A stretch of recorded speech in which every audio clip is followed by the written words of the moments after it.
Terrible. Well, we're back at it again, so this must be a good game, right? Playing Dream Daddy today. I told you guys we would do it.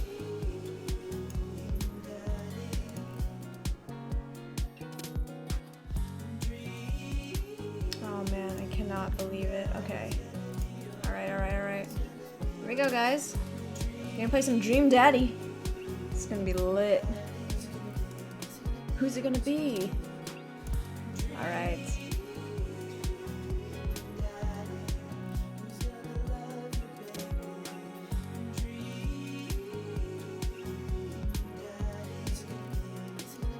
So we played this yesterday, and we made Daddy Potter. If you didn't know, we made Daddy Potter, and then we met Craig, his best friend, and we met Craig, the best friend. We met the guy with the corgi. I think it was Brian, right? The guy with the corgi.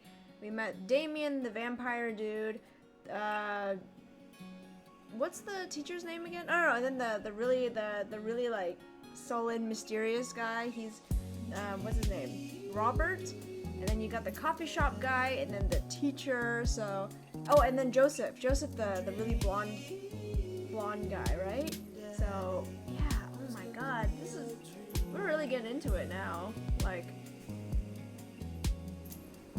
it's lit. Sorry, hold on. The menu song is the best about this whole game. Yeah, I feel it. Yeah. Yeah, so again, I accidentally turned down the wrong audio, actually. So we met Damien, the vampire guy, Craig, the best friend, or the old college roommate guy, Robert, the mysterious guy, the teacher, Mr. Vega, or whatever what is his name again? I don't remember what his name is.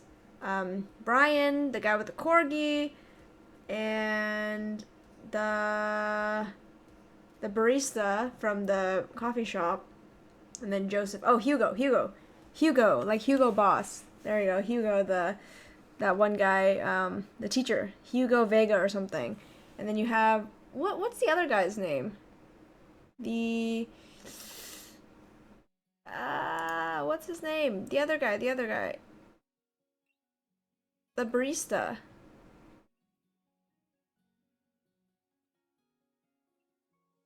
Matt? Is it Matt? So, hold on, let me read this. So it goes Brian, Damien, Hugo, Craig, Joseph, Matt, Robert. Okay. I think we got this. And then Amanda, the daughter, right? And then we met the kids next door, right? Yeah. Okay. I think I fixed it. The database for the Pokemon game, by the way. So you're more than welcome to check that out. Make sure everything is working. I didn't clear the database, which means all of you guys who didn't have problems still have your Pokemon. But for the most part, let me see.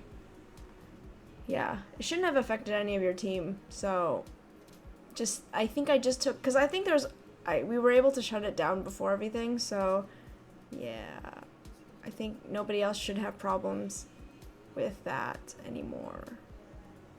Yes, but yeah, we're gonna start. Let's play. I want to play. Let's play. Gonna date some daddies. Let's date some daddies. All right. So this is Dad Book. This is where we left off. Amanda helped us set up this Dad Book. It's kind of like Facebook, but for dads. It's kind of like Christian Mingle, except, it's not. It's just for dads. Who do you guys want to check out first? Do you want to go left to right, or your left? Your left is this way. Left to right. Should we go Craig, Matt, Brian, Robert, Damien, Hugo? Should we just go in order? I mean, I'm all for Craig, because he's like incredibly hetero though, so I'm not really sure if this is gonna work. If we can manage to like turn him. That'd be great, I suppose, right? So let's go Craig first. Okay, so Craig Khan, with an H, okay. Dad of 3, business entrepreneur, and fitness enthusiast. Juggling work, family, and fitness is a tough gig, but someone's gotta do it. On Friday night, you are most likely to get one last good cardio session in. I mean, look at him. Look at him. Oh, you can't because my freaking screen is in the way. I'm so sorry, guys. If you had one thing to take with you onto a desert island, what would it be? A box of energy bars. Oh my god. What are your turn-ons? A sub 6 mile minute. A sub 6 mile minute? I don't know what that means. Is that some sort of... Okay. What did you want to be when you grew up? Beer pong world champion? Wait, when you were a kid, you wanted to be a beer pong world champion? What? What? Oh, okay. Sure, I guess. Yeah. And then this one is, what's your favorite movie genre? Buddy cop movies forever. What's your ideal date? Scaling a huge, dangerous mountain for fun. Oh, he's such a bro. It's kind of a turn off of how much a bro he is. Like, it's so incredibly, like, yeah. What do you never leave home without? An extra tube of energy gel? I'm not quite sure. I spend a lot of time thinking about my mile time used to be so good. What happened? Have I peaked? Alright, bruh. You do that. Okay, let's go on to Matt. This is the barista.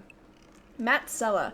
Avid music enthusiast, passionate coffee drinker. You can find me most days selling bean juice over at the Coffee Spoon or hanging out at the park with my amazing daughter. Hit me up about 80s no-wave music. I don't know what no-wave music is. I'm not really sure what kind of different genres are, so I'm really bad with naming genres. When I listen to music, I don't really just like, you know, the obvious ones like rap and then like pop and stuff, but when you get into like the details, it's like, oh, I'm a connoisseur of all the genres. I'm just like, I don't know what the heck no-wave music is. Like, what is that? On a Friday night, you are most likely to perfect my cold brew setup. One drip at a time, baby.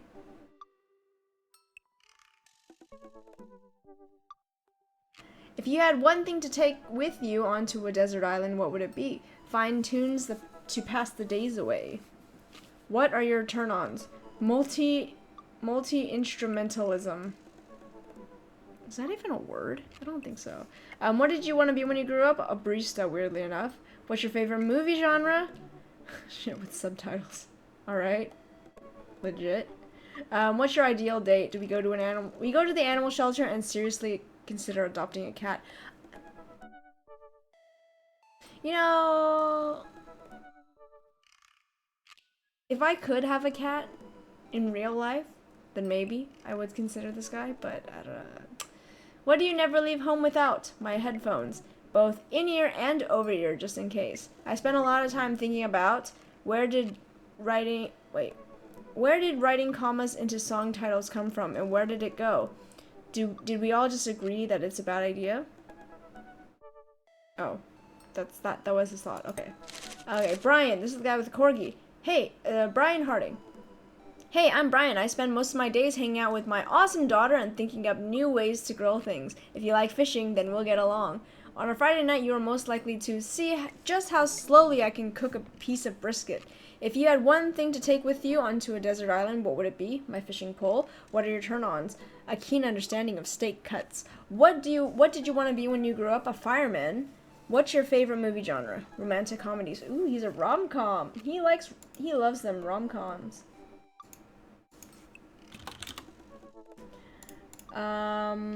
What else?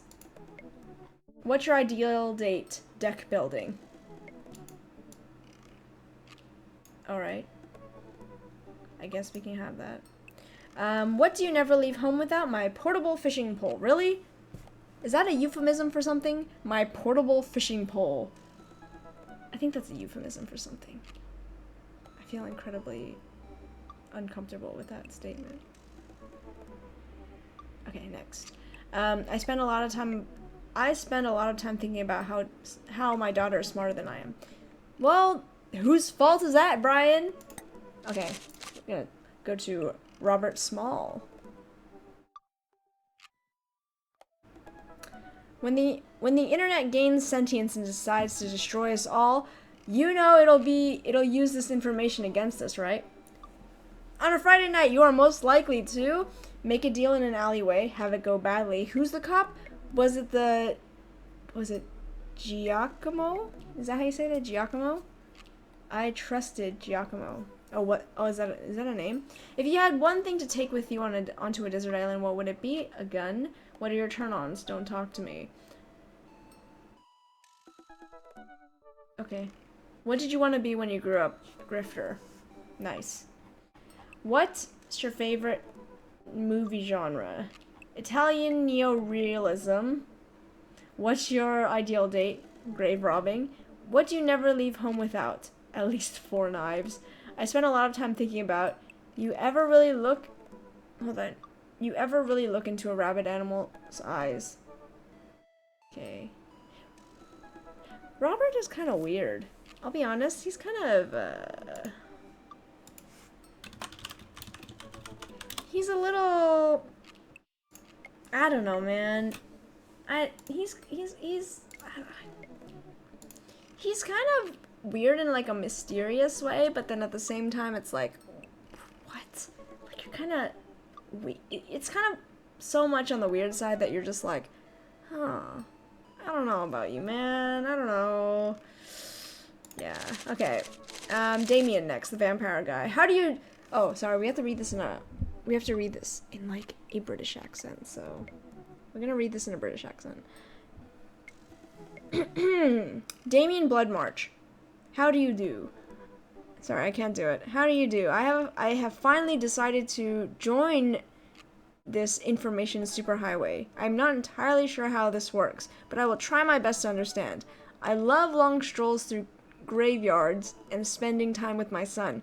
If you would ever like to chat about the latest Victorian fashion, the inevitability of our own demise, or black cats, please send me a letter. On a Friday night, you are most likely to listen to true crime podcasts while I taxidermy my newest specimens. This guy is a creep. This guy's a creep, man. I don't know, man. If you had one thing to take with you onto a desert island, what would it be? A coffin. What are your turn-ons? Pronouncing bosom correctly. I can say it right. Bosom. Bosom. What did you want to be when you grew up? A bat. What's your favorite movie genre? Foreign art house horror. What's your ideal date? It's night. We are at an industrial dark wave club in Berlin. The music drums to the beat of our hearts. What do you never leave home without? An upside down cross. I spent a lot of time thinking about mortality salience. Alright. You're weird. They're all kind of weird in their own ways. Okay, Hugo Vega. Middle school teacher, high school teacher, writer of scholarly articles on 18th century literature for various esteemed publications. If you're on here to tell me that my son put a cherry bomb in your trash, I know, and I'm sorry. On a Friday night, you are most likely to brew some strong tea and paint my miniatures. If you had one thing to take with you onto a desert island, what would it be? A Remembrance of Things Past by Marcel Proust. Sorry, Proust. What are your turn-ons? Muscles. Same. What did you want to be when you grew up? Movie star. What's your favorite movie genre? Documentaries on art history. What's your ideal date? Each of us read a different book on opposite sides of the couch in comfortable silence. Okay. What do you never leave home without? My glasses. Actually, I forget them at home a lot. I spend a lot of time thinking about, I worry that people who are against e-readers are more in love with the idea of books than actually reading them. Oh. You're probably right. Okay, Joseph, last one.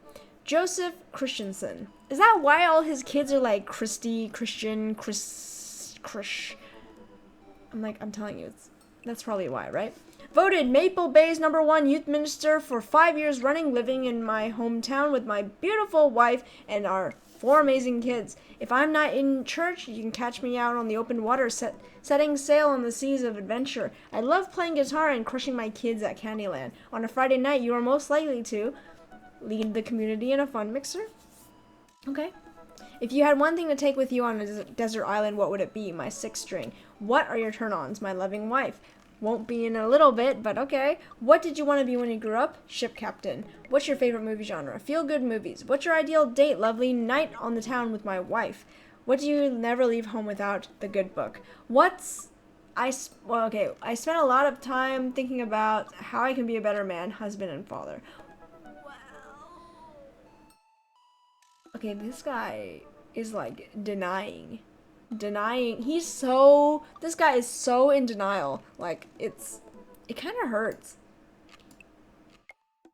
Like, first of all, his wife is cheating on, like, his wife is pretty much cheating on him, and he thinks that she is faithful because she loves him, whatever, but she's probably like that because he's like this, because he's in denial. Anyways, so what are we gonna do? Wait, so what do I have to do? What do I do now? Do I have to message one of them?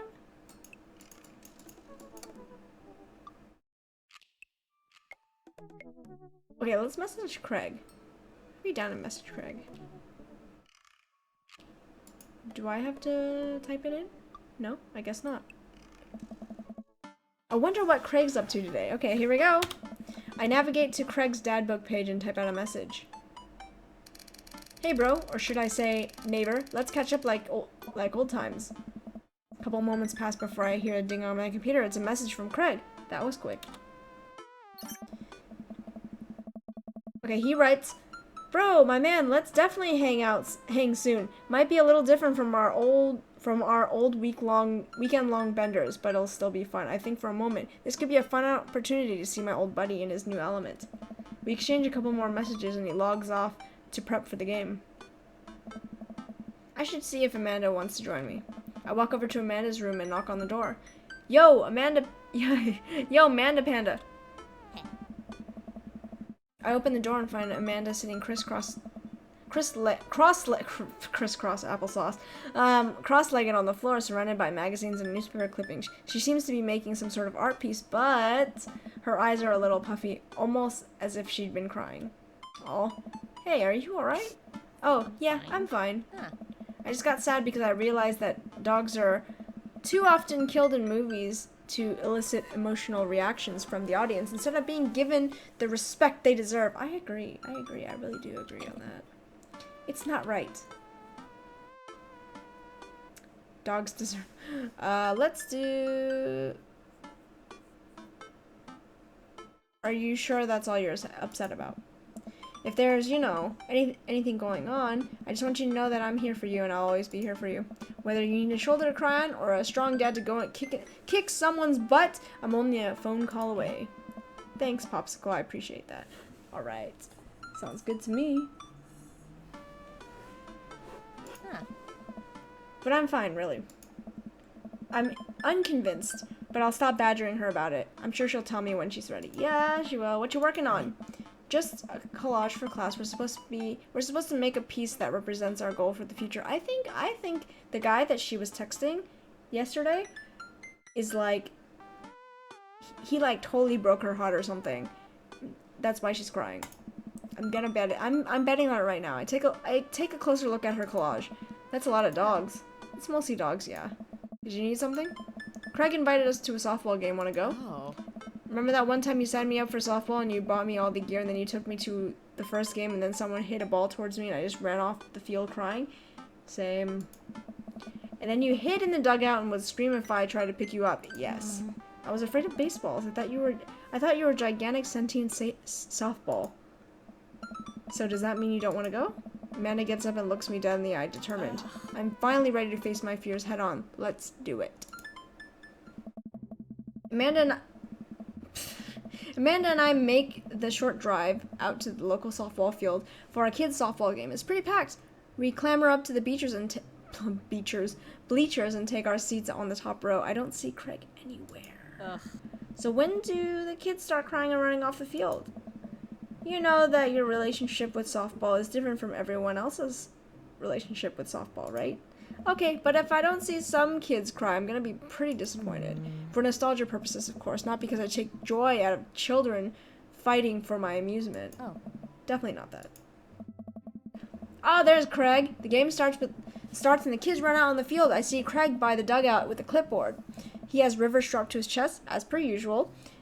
There's a guy in a pancake costume doing jumping jacks across the field. I guess that's the mascot. Oh, it's pancakes. Oh, maple. Okay, I get it.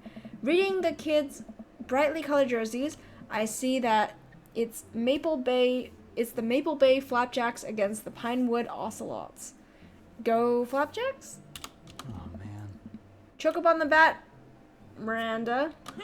Yeah, Miranda, square up.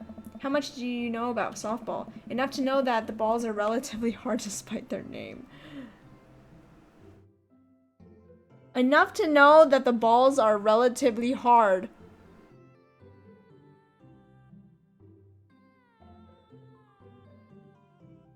Just let that sink in a little bit. But yelling is fun. Give it a shot. It's cathartic.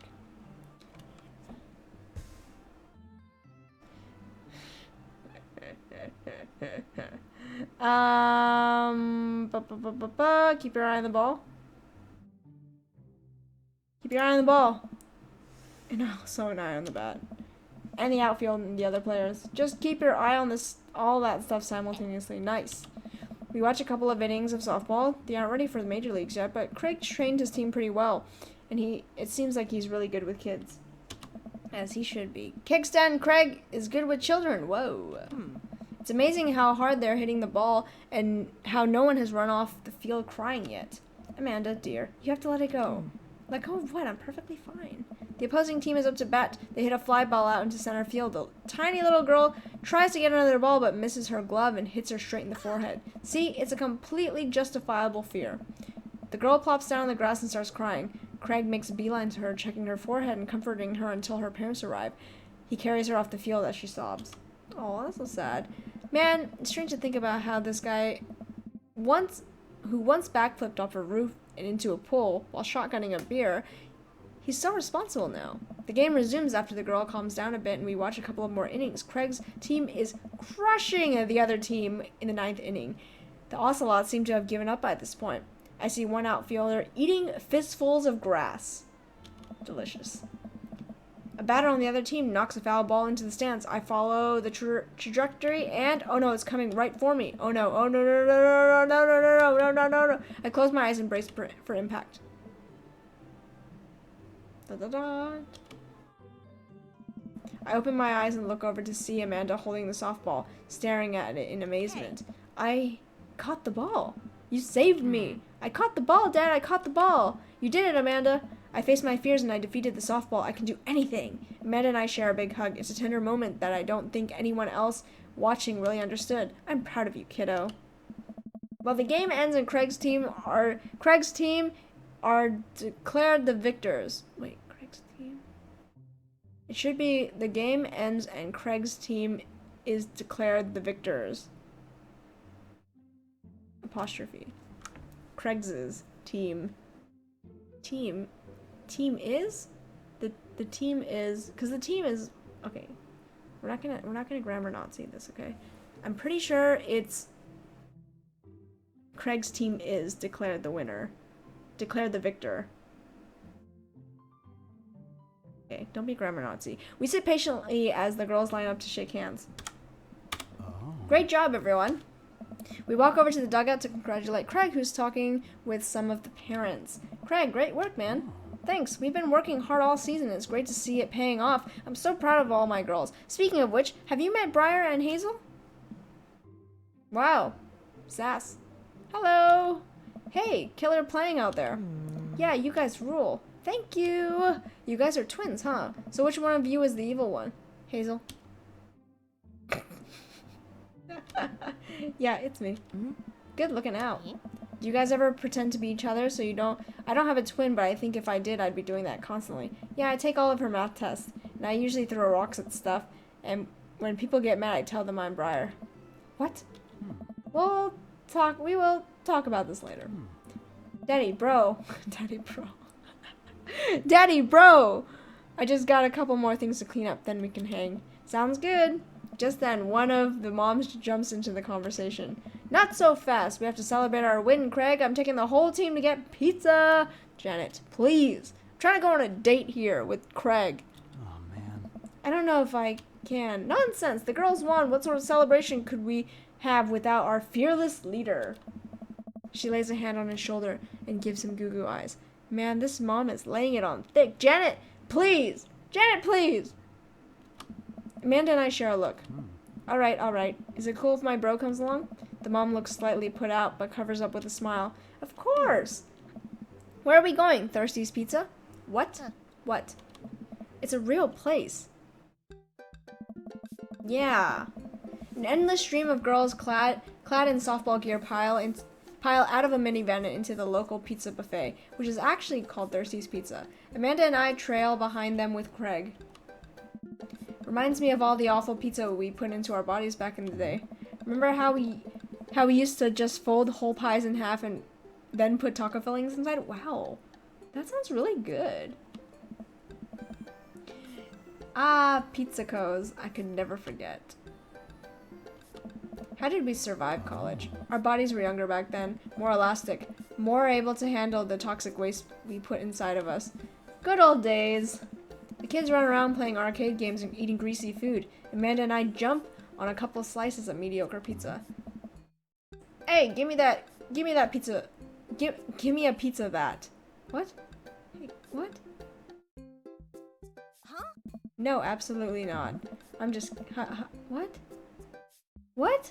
Haha, I'm just kidding. I'm strictly eating a salad here. Thanks for addressing the issue, Amanda. Addressing? Huh? Dad! A different mom walks up to us, talking to Craig as if we weren't even there. Martha. Craig, thank you so much for looking after our kids. My daughter tells me every day how great you are. Oh, I'm happy to look after them. Definitely helps that I have kids on my own.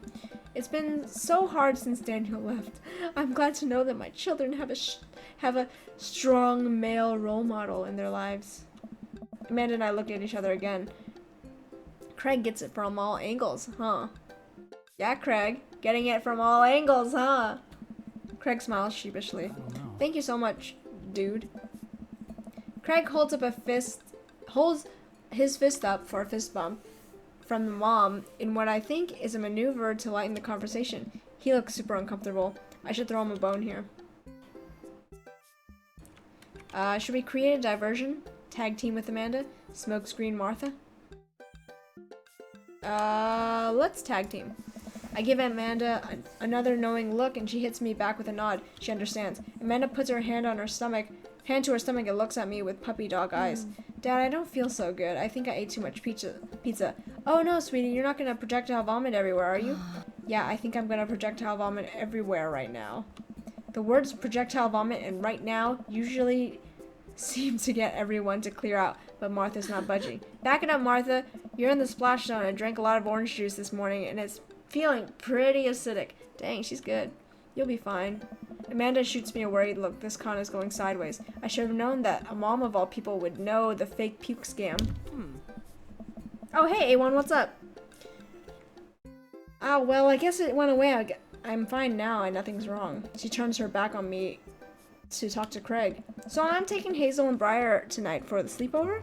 Yep, they're pretty excited about it. You'll keep them out of trouble, right? Oh, of course, but I could always use help watching after everyone tonight if you're not doing anything. Wow, this lady is really going for the gold. That's what I was about to say. Honestly, she's laying it on thick. She really wants Craig. But so do we, so fight me, girl, fight me.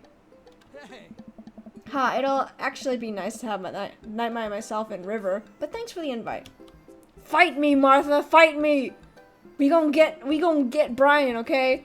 We gon' get Brian. Martha, you might want to grab your child. She's stuffing pizza into a coin slot. Martha angrily turns her attention toward her daughter. Tiffany, not another arcade machine. I swear if we have to buy it.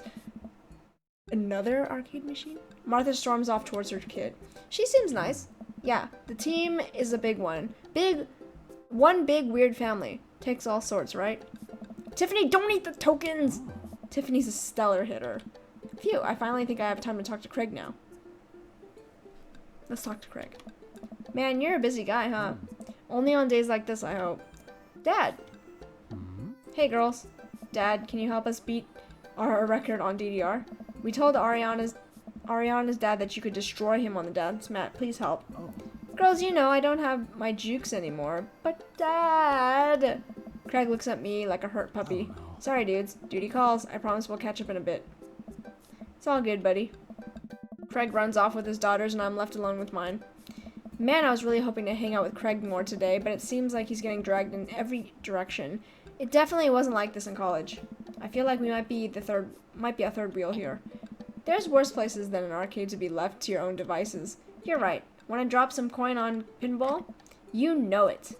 Man and I pull up to a machine that's feeling pretty hot and get to work. I'm a little rusty, but the pinball wizard within me will never die.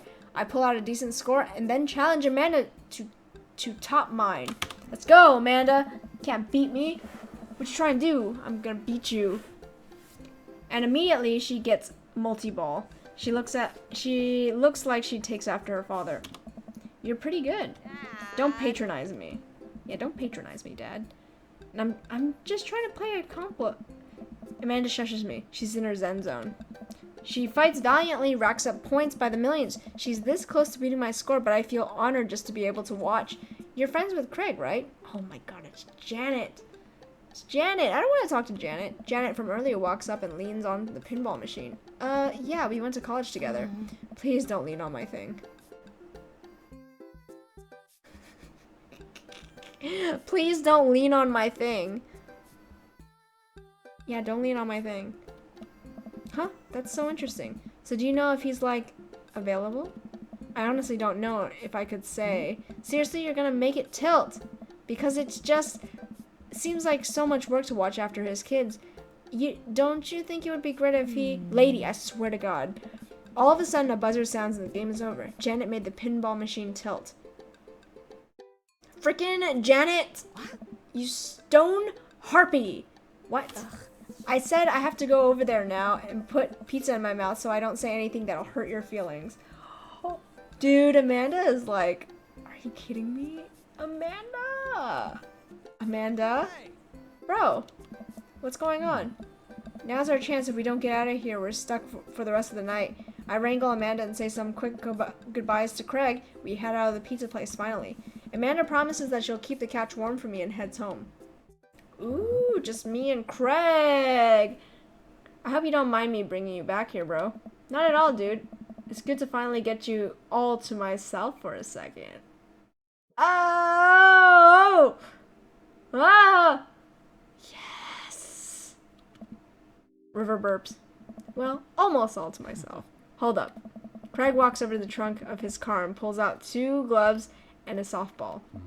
Up for some catch? This might be less catch and more me, you throwing the ball at me running after it, but sure. Oh, I thought, when he said that, I thought he put his kid in the trunk. Hey, Tabby. Isn't his baby cute? I love it. So cute. I'm dying. It's really adorable. Oh my god. This game is lit. We stand in the middle of the empty baseball diamond and start tossing the ball back and forth. I have a cooler in my car that we could grab, but there's only juice boxes in there. Man, fatherhood is strange. Nice. You're telling me. I can't believe I'm looking back on my keg stand Craig days and reminiscing about it. Those were some good times. I don't know anyone else who could pull off the rare horizontal keg stand. Oh, okay, horizontal, okay. It was a fleet of discipline, bro. Trust me. I haven't properly hung out with Craig in so long, I don't even know where to begin. Okay, let's talk about the kids. What should we go first? Coaching softball or... I'm thinking that maybe we should, okay, we're not gonna do that's enough for now. Okay, let's do 1, 2, or 3. Kids first? Kids first. Okay, let's talk about the kids. I can't believe you're a father of 3. Neither can I. You know me, I'm an indecisive person. You switched your major 4 times. Yeah, I had no idea what I wanted to do with my life, but raising kids when Briar and Hazel were born, it all finally made sense. It was like all the time I had spent trying to figure things out led to them. I couldn't be happier about it. I don't think I've ever cared about anything else as much as I care about them. Oh, that's so sweet. That's so sweet. I had the exact same feeling when Amanda was born. It was the best thing that ever happened to me. It could be the only thing that ever happened to me that I would still be proud of the life I lived. Craig is husband material, I'm telling you. Let's do coaching softball. So, is softball coach the life you wanted, or was it the life that was thrust upon you? Oh. I'll admit I was hesitant at first. Briar and Hazel had so much energy that we just had to get them into sports, but no one was there to run the team. The more I did it, the more I saw how much it meant to the girls. I'm worried there'll be a riot if I quit. Thrust upon you. I would also be afraid of a bunch of tiny children with metal bats. Oh. They're quick and they work as a team. I train them too well. They take you down like a pack of velociraptors on a T-Rex. Exactly. Should we ask about the business? Maybe we shouldn't ask about the business.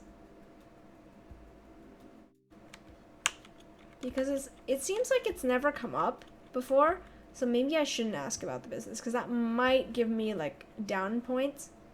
Let's not ask about the business. Oh. It's nice out here, quiet. Must be good to get away from the softball moms for a bit, huh? Oh. Christ, Janice. Yeah, that was a lot. Are they always like that? Actually, that wasn't nearly as bad. Yikes. I'm just so not interested. He secretly likes Daddy. Well, what are you interested in? Oh, that lead up. Well, what are you interested in? You. I don't know. Oh. Peace and quiet. That hot silence.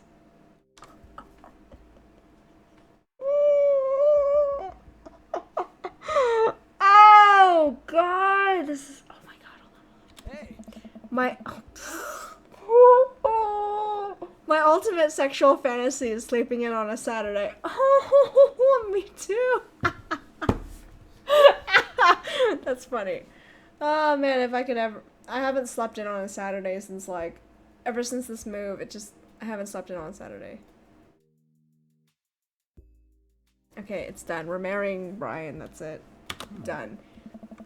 But more seriously, I can't get back into dating right now. I couldn't, even if I wanted to. There's no time. Right.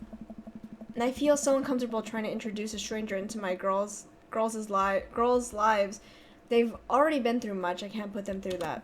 Buddy, I hear ya. So the moms can hit on me all they want, but the girls are my top priority.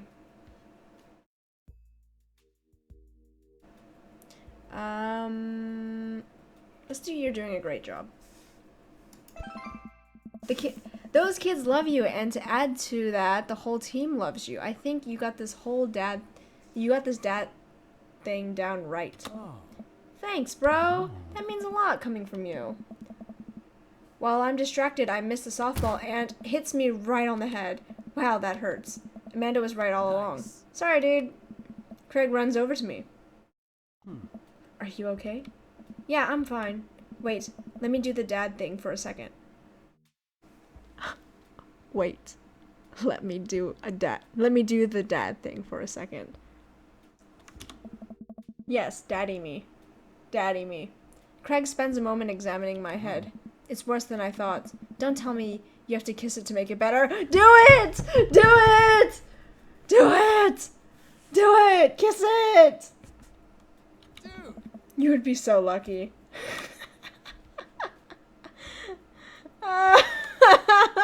Do it! I feel like I've earned it at this point, waiting all day to hang out with you. Well... Oh!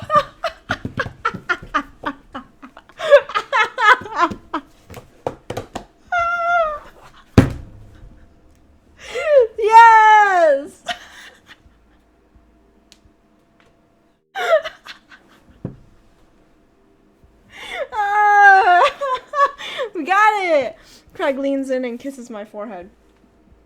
Yeah. Oh. Walk it off, champ. Are the lights on this softball field getting... Are the lights on this softball field really hot, or is it just me? Oh my god, can somebody clip that, by the way? Oh my god, that was perfect! 100% perfect! Oh god, somebody clip that. Or get up and dust myself off. River yawns. Hey, little buddy, you must be getting tired, huh? Nice. I hate to say it, but I should probably head out. Sorry things are so... You get older and life kind of just gets in the way. Huh? We start walking back to the parking lot. Hey, remember that one house party we went to got broken up by a helicopter? Nice. How could I forget? You and me hopped over a concrete wall to get away. But the other side of the fence was a parking lot where a bunch of cops were parked. Oh. Oh man, yeah. Could you imagine the look on our faces?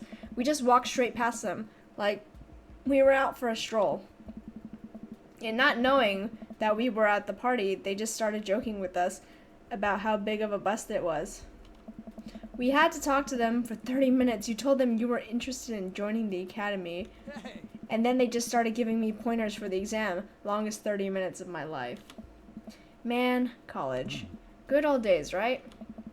We get back to our cars. Craig pulls me into a hug, or at least as much as we can manage with the baby between us. Oh my god. Nice. Hug. Never enough time, huh? Guess not. Let me make it up to you. Let's hang soon, yeah? I'd like that. I yawned as I walked through the door, spotting Amanda hunched over her collage, glue stick in hand. Burning the midnight art oil? Figure I might do something productive between episodes of Shark Hunter lip sync battles. What kind of shows are these? We had the trucker show the other day, and then now we have Shark Hunter lip sync battles. Do the sharks lip sync or do the shark hunters lip sync? Yes. I look over her shoulder at the collage. Amanda, this is some good art.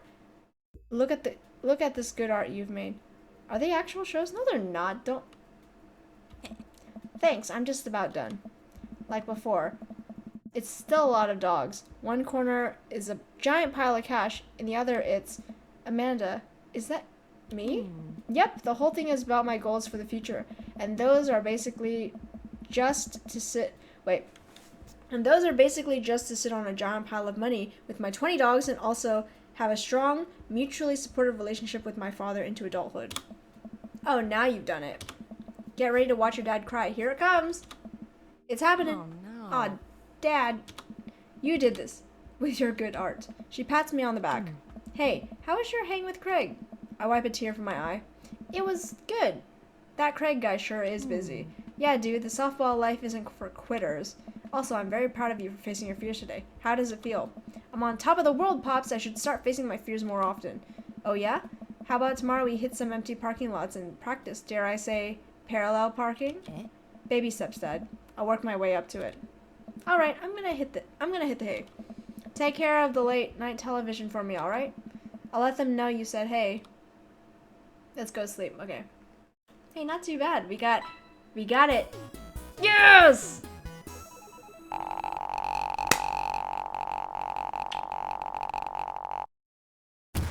That was a gold medal performance for sure. We got an S rank. Oh, you can't see it, but we got an S rank. Wait, can I move? Oh, hold on. Wait, let me show you. Wait. Nope. That's it. Nope. We got an S rank. I can't really show it to you right now, but. Woo! Date 1 completed. Okay. Next morning. While I'm doing my afternoon word jumbles, I hear the mail truck pull through the cul-de-sac. I wonder if we got any coupons today. The nice mail person slides a couple of letters in a large yellow envelope through the slot. It takes a couple of tries for them to get it in. Yeah, get it in. Bruh. Hey, my coupons. I take a closer look at the large yellow envelope. I lightly knock on Amanda's door. She probably has headphones on. Amanda? She yells through the door. What? I have something for you. I'm kind of busy right now. Can you come back later? Okay, just thought you'd want this big old envelope we got from HIA. Immediately, Amanda pushes her door open. Horn Institute for the Arts? I mean, if you're busy, I can come back. Father, please. I hand her the envelope, which she tears open with her teeth. That's probably bad for your teeth. She doesn't seem to hear me and spits out a piece of envelope. She pulls out a letter and unfolds it. And? The suspense is killing me. This is her dream school. Amanda's face is unreadable. I can't believe this. Oh, honey, it's okay if you didn't. I got in! Oh. I got in! Amanda tosses the letter aside and gives me a big hug. Congrats, sweetie. That's amazing. I'm so proud of you. She pulls away and looks at the letter again. Oh my god, I really can't believe I got in. Well, of course you got in. You're a great student. You nailed that interview and your photography is incredible. Wait, Dad, I know this one's really expensive and it's so far away.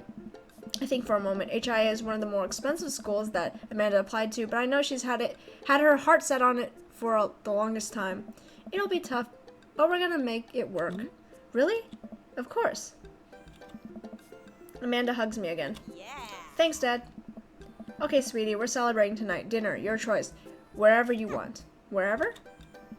Amanda and I walk along the bayside, tearing into our foil-wrapped burritos from a nearby food truck. You could have chosen anywhere in Maple Bay. Cost was not a determining factor. Please, Dad, you know I'm a simple gal. Just give me a burrito with a view. Same. I'd love a burrito. Can't say I'm mad. Amanda and I sit on a patch of grass and watch ships sail lazily through the bay. Yeah.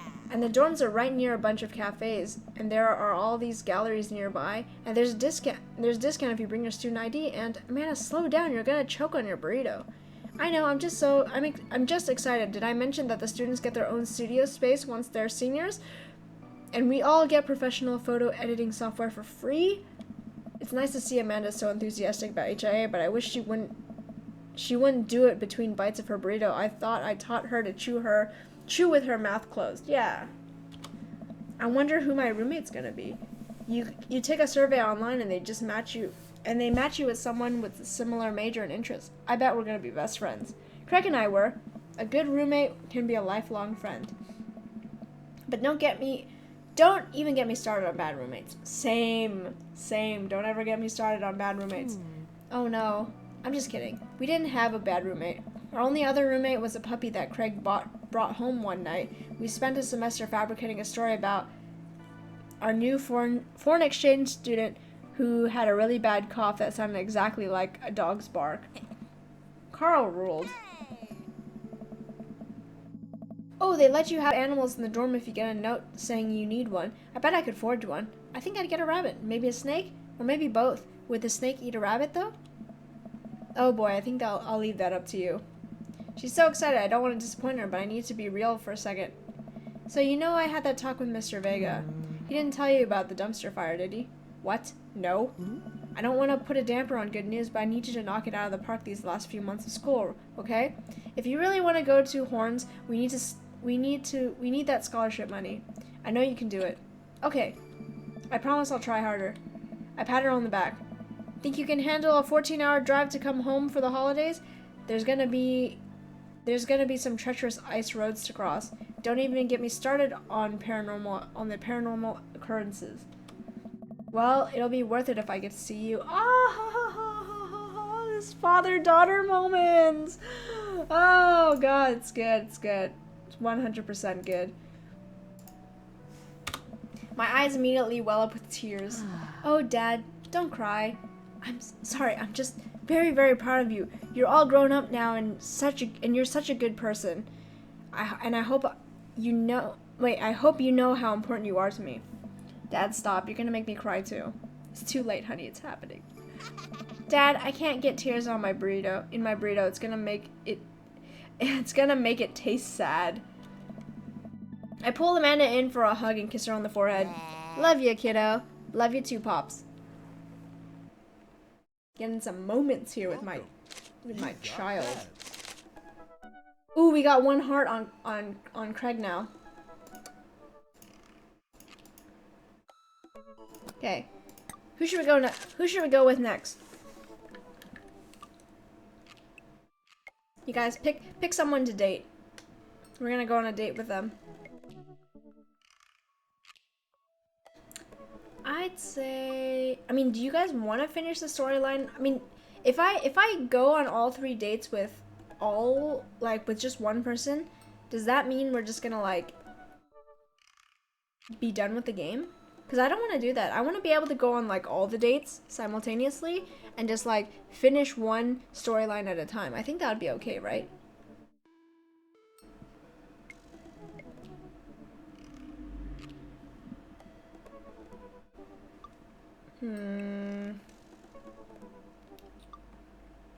Who should we go on a date with next?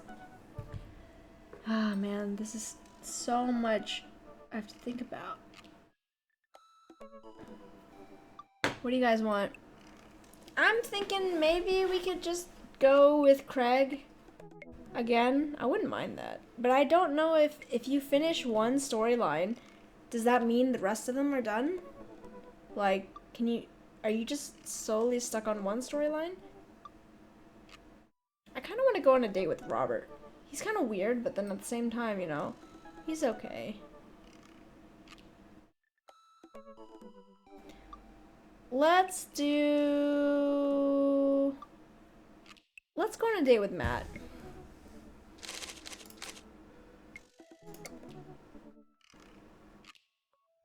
We can, talk about bean juice. I navigate to Matt's dad book page and type out a message. Hey man, great getting to see you at the BBQ. We should definitely hang out soon. You free later? Okay. Your response? Hey dude, I'd be so down for that. I'm actually catching a show tonight at the Soundgarden. Wanna come out? What's a Soundgarden? It's a concert venue, but also a band that a lot of people listened to back in the day when it was cool to have soul patches. Oh man, I haven't been to a real concert since Amanda was born. Am I ready for this? While I'm thinking, another message pops up on the screen.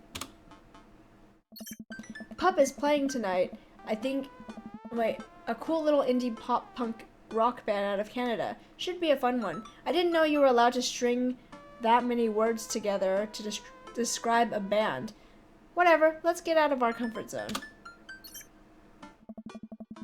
I log off dad book and think for a second, wait, when was the last time I went to a concert? I mentally backtrack decades through memories of denim jean jackets and moral panic over teenagers turning to the occult. Oh god, I had a mullet back then. Oh god, I thought it was cool. Oh god, other people thought it was cool. I finally remember the strange 80s prog rock that I used to listen to and mentally envision all of the airbrushed vans in the parking lot. Man, how did anyone survive the 80s? Okay, so I haven't been to a concert in a long time. What do you even do at concerts now? I spend most of the day pacing around the house, thinking about my relationship with coolness. I mean, I always thought it was cool, at least relative to a bunch of other dads my age. Dad, what are you doing? I look over to see Amanda at the door, just getting home from school. Anyway, what's up? Amanda, how do I be cool? Let me put on a pot of coffee first. This is gonna be a long night. No, seriously, Matt invited me to a concert and I don't think I've been to one since you were born. Yeah, you have. You took me to one once I was 12, remember? I'm suddenly overwhelmed by the memory of a sea of screaming preteens. Oh, good. Oh god, I tried so hard to forget.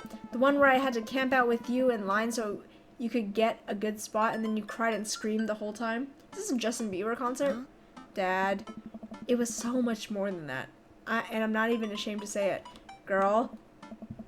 Oh, you're not ashamed? You seemed pretty ashamed when I found all those drawings you made of those dancing boys kissing in your trapper keeper. What's a trapper keeper? Is it like a binder? Yeah, well, you didn't even find the good stuff. Anyway, oh, the good stuff. Girls into this Amanda into some yaoi, man. Anyway, you should be all set for the concert if you remember that. Just bring a big glittery sign and cry a lot and you'll fit right in. Well, it's a smaller place, and I think Matt mentioned that they're a punk band? Like DIY gutter punk? Thrash? Straight edge? Come on, Dad, give me something to work with here. Are they post-punk? Proto-punk? C-punk? Jeremy punk? What's Jeremy punk? I made that one up just to see if I could get away with it. They're not positive hardcore, are they? What kind of genres are these?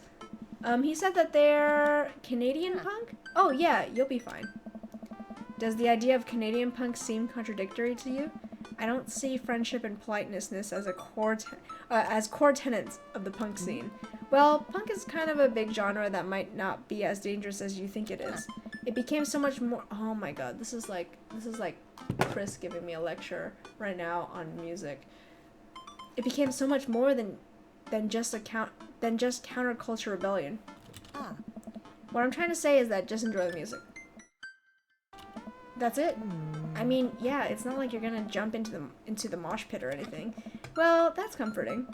If a strange dude in a set your goals hoodie offers to buy you merch, don't accept it, and definitely don't go on 3 awful dates with him afterwards, where he takes you to a nice restaurant and then forgets his wallet, literally 3 times in a row.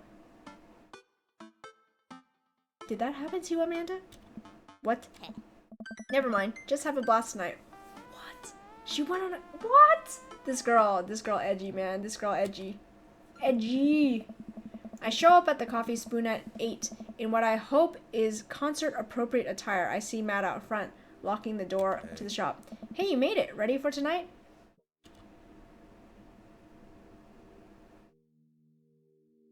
Let's do, I was born ready? Oh, let's do, well, it's been a while. How about that? Man, I gotta admit, I haven't been to a real concert since Pet Rocks were cool. I have no idea what I'm in for. Did your daughter make you take her to one of those boy band concerts where everyone holds signs and scream cries? Yeah. Well, I got 2 lined up next month. I still can't get the glitter out of my car from the last one. Stay strong. But dude, I get to take you out to your first concert in a long time? This is gonna be awesome. Just hang with me, Daddy. Just hang with me, Daddy, and you'll be good. The scene is super supportive. It'll be a blast. Quick question. Shoot. What is scene? Matt lets out a tiny laugh. Sorry. It's just weird because scene can describe a music scene as it pertains to a community of people who like the same genre, but it can also describe a genre of music no one wants to admit that they're into. Matt looks off into middle distance. He says nothing, and I can tell he's thinking never again. That's confusing. You'll get it. The important thing tonight is that you enjoy yourself. Come on, let's head to the show. After waiting in a short line to get in, we finally find ourselves in a small venue with a stage at one end and a bar at the other. Most people here are closer to Amanda's age than mine. I suddenly feel out of place. My waning youth is showing. I'm suddenly aware of my mortality. When were the good years of my life? Will Amanda still love me as we both grow older? Wait, is C-punk actually a genre? Matt, you made it! What? A younger kid runs up and high-fives Matt. The kid runs off and Matt turns to me, shuddering. I get nervous when people surprise high-five me. Me too. I'm like a small animal. Loud noises and large groups of people frighten me. Yeah, just like Beanie. Do you also enjoy curling up in a patch of sunlight to take a nap? That's my favorite thing to do. A couple of other people notice that Matt's in the crowd and yell hey as well. Matt waves and hugs a couple of people. He seems really in his element here. Matt turns his attention back to me. I'm so afraid to tell all these people. Oh, let's go grab a beer. Matt and I line up at the bar in the back where a couple of older concert goers hang out. A couple more people notice Matt and tip their drinks at him. Man, Matt is popular.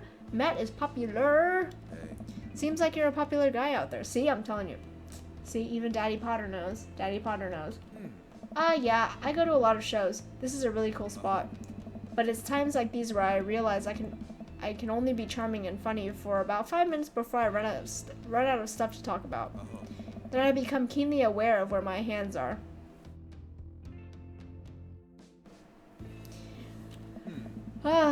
And that there's no comfortable place in your mouth for your tongue to rest. God damn it, where do I put my tongue? Hey. See? Well, I know a place where you can put your tongue, Daddy. Well, I've known you for more than 5 minutes, and I still think you're charming and funny. Oh, we're turning on the charm, bruh. Just you wait. We grab our drinks. This scene seems really friendly. I don't know why people wouldn't want to admit that they listen to it. Ha, let's check out the merch. That's a guy, right? I'm not gonna assume. Matt and I walk over to a small booth in a corner of the room where a crusty-looking teenager guards the selection of shirts and records. He singles me out from across the room and hops up on his chair. Step on up, get your merchandise here. I got t-shirts, I got tank tops, I got all the gifts and accoutrements. I don't know what that word is. And a discerning concert goer of considerable taste might want. You! I gesture to myself, my face flushing red. Yes, you! You look like a fellow who knows their music. How's about a fine merchandise? How's about a fine 12-inch long-playing vinyl record made and distributed by Pup, Canada's premier punk rock outfit? Please stop yelling at me. Tally-ho, good sir. I sense some hesitation in your voice, buddy. Let me assure you on my reputation as a salesman of the highest caliber that this record cannot and will not let you down. Okay, Pablo, you can give it a rest. The teen hops off his chair and takes a seat. Your friend looks lost, so I figured I'd give them the old razzle-dazzle. How the hell are you, Matt? Yeah, sounds great. Day by day, my man. They do that thing where they high-five but also turn it into a hug. Oh. You like his hair? Your mom doing better? She's still single. If you want to be my dad, I can make that connect. Then I'll have to deal with you every single day? Fair enough. Who's your bud? Hey. That's Daddy. I thought I'd bring out a concert pal. Yeah, their hair is nice, right? Pablo leans close to Matt. Hey, is Daddy cool? Matt eyes me. I am back. He cracks a smile. Yeah. Pablo brings me in for a bro hug. My dude! I'm not sure what to say, but I give the courtesy 2 pats on the back as customary in our society for people you don't know super well but still want to be friendly to. Pablo's a total card. Kid plays the hell out of a bass. Yeah, man. When are we starting our witch house band? Yeah, sounds great. You know I'm out of the game. It's a shame. Vacant Veil would have slayed. It'll slay once you actually start making music instead of just printing out a bunch of band shirts. We got the sickest logo. While Matt and Pablo talk, I check out the merch. These shirts are really nice. Looks like the opener's coming on. Let's get a spot up close. Matt and I walk over to the stage where a crowd begins to form. The band walks on stage and pick up a variety of strange instruments. Is that a harpsichord? The lead singer addresses the crowd. He has a mandolin slung behind his back. Hey, what's up, everybody? We're Jonathan Jones and the Speakeasy Choir. My name's Daniel. Let's start the show. Oh no, these guys. What? Without time to respond, the band starts playing the most... Wait, is that the music?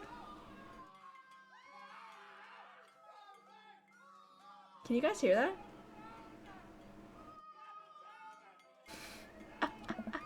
What is this? Matt doesn't say anything, he just hands me earplugs. Look at the screen, it's just like shaking right now. Thanks. I pull the earplug.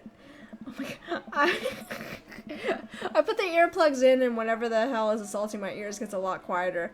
For a band this bad, they sure seem to be having fun. I guess that's what really matters. Jesus, did that cellist break his bow in half? I don't get this. The set seems to go on forever. There's no breaks in the song. And I think one of the band members' jobs is specifically just to burn poetry on stage. I turned to Matt and tried to start a conversation. So do you go to, so do you, oh, so you go to a lot of concerts out here, huh? What? Ask again. So you go to a lot of concerts out here, huh? What? He can't hear me, so I just stop and try to enjoy the music. Okay, no, this is impossible. How long have I been playing the same song? 10 minutes? 20? A year? Eventually, the set ends, but only after the drummer sprains his ankle during his saxophone solo. They promised it was part of the act as he was carried off stage crying. Matt and I both pull our earplugs out. Man, that was something. I promise Pup is much better. I just have a lot of questions that I know I never get the answer to. Same.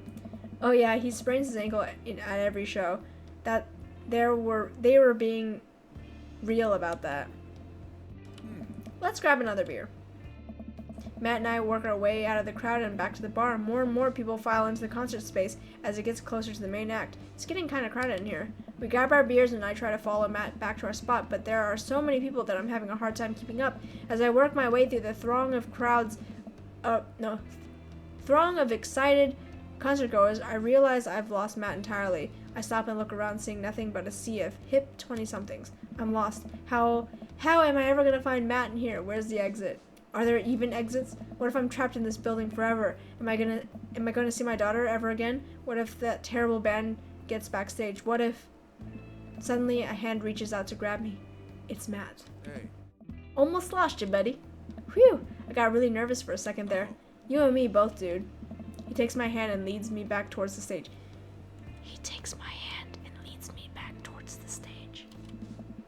I can feel myself blushing a little. Ooh, it's starting. We finally settle back into our spot and wait for the band to start. Busy place, huh? Hey. Yeah, Pup really brings out a crowd. So, you go to concerts a lot? Oh yeah, it's one of my absolute favorite things in the world. I think it's one thing to listen to music and connect with it, but when you're in a room full of people connecting with the music just the same way you are, that's magic. I suddenly had the urge to pee. Curse this tiny bladder. This tiny dad bladder. I've never heard it put that way. That's really beautiful. I also have to pee. Oh. Hurry up, man. They're about to go on. I squeezed my way out of the crowd toward the restroom. I really should have gone before I left the house, but Amanda was watching beauty videos in the bathroom. She had an eyeliner wing going halfway across her face, which was actually a pretty good look. I'm so proud of her. I make it to the restroom finally, but it's one of those single-person restrooms with a line forming outside of it. As soon as I finish my business, the band starts. Crap. The people that were there milling around the venue all crowd up against the stage as Pup plays their first song. How am I ever gonna find Matt now? Ah, man, don't tell me we lost Matt. What the heck? Everyone's rushing up to the main stage to watch Pup play. I'm sure Matt will be up there too. I gotta get there without being trampled by all these rowdy youths. Oh shoot. What am I supposed to do? How do I play this? Oh god. Oh, no. This is the part. How do you do this? What? Should have been hearing a license to. We worked Ooh, really hard. Oh, no. For you. Health. We eat Oh god. permission What to is watch this game? For YouTube and Twitch. But their system Oh. is seriously broken. What a bitch. Oh god. What is this? So we added the song that you're listening Oh. to right now. Don't you think it's better than risking content? What is this? To Oh my god. streamers and Let's Players, I have one decree. Oh! Please Run! check out the band called Pop and their song DVP. Oh, get it! No! No! Oh my god, he almost attacked me. Oh! Oh my god! What is The this? song is great and the video is tight. Yes, take it from me. It's like footage of NES and SNES games. The lyrics added into it. Oh no! Really cool. Ah, go, You'll go. get it, I promise. You should really go check it out. It's a really good video.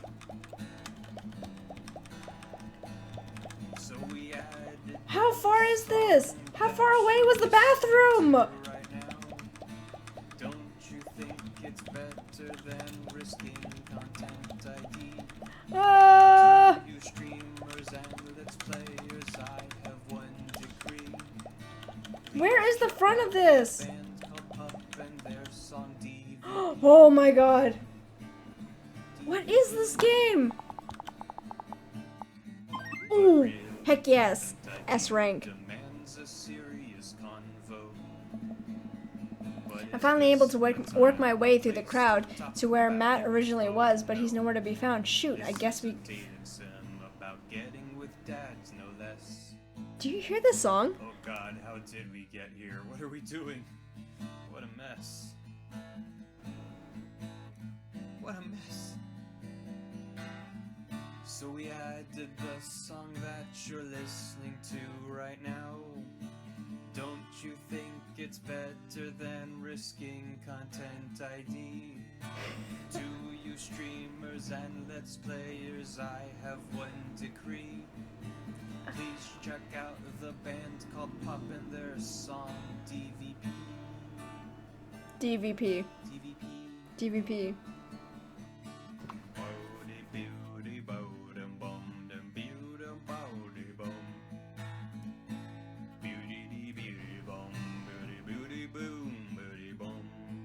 I guess this is like a streamer's version. The song is actually really funny.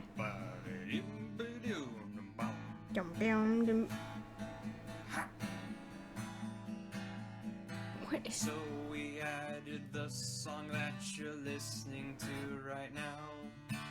Don't you think it's better than risking content ID? To you streamers and let's players, I have one decree. Please check out the band called Pop and their song DVP. DVP. Okay. I'm bumped into from behind and I find myself in the middle of a bunch of youths running around in a circle to the music. I'm in the pit. How do I get out of the pit? Out of nowhere, a youth shoulders himself into me and keeps moving in a circle. Hey! I guess I'm moving in a circle now. I frantically search for a way out, but all I can see is the ocean of youths rhythmically slamming into each other. Another youth slams into me, and I lose my balance. I'm about to topple over. This is it. This is how I die, trampled under the boots of counterculture. Someone grabs my hand, someone familiar. I look up and see Matt. He pulls me back up onto my feet. You're wild, dude. Oh, I got the eggplants. Matt throws his arm around me, and we back into the circle, bashing into youths left and right as Pup plays a killer solo. I didn't know you messed with the pit. Me neither. I can't believe this. I'm having fun. I'm a little mad that I didn't stretch before physical activity, but I'm having fun. The song ends and the pit finally dissipates. Everyone cheers on Pup. Maybe I only got enough pit energy for one song. Haha. All right, man. Let's retreat. We'll show these kids how it's done another day. We work our way back to a more comfortable spot in the crowd and enjoy the rest of the show from a safe distance.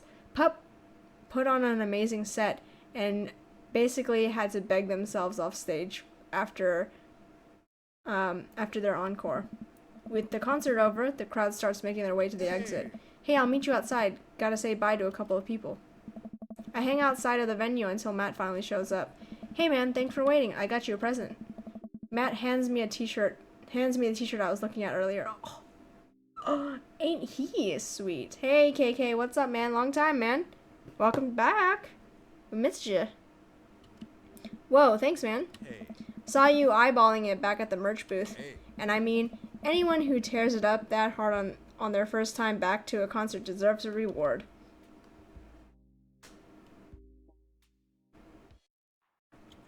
Let's do, I'm never taking this off. I will continually wear it until it's tattered and a little smelly so I can truly embody punk fashion. Hey, Matt. Hey. Hey, it's Pup. Hey, dude, I didn't realize you were here. Oh. I'm so glad I could make it. You guys put on a great show. Thanks. Oh. Well, see you around. Wait, you know Pup? Yeah, I met him a couple of times when they first started touring. Good kids. Whoa. Come on, let's grab some diner food. I suddenly realize how hungry I am. Man, mosh pits take a lot out of you. We're going on a date. We're going on a date with Matt. Matt and I walk to a tiny little diner with a cute neon sign. We tear into some bacon and eggs in a corner booth.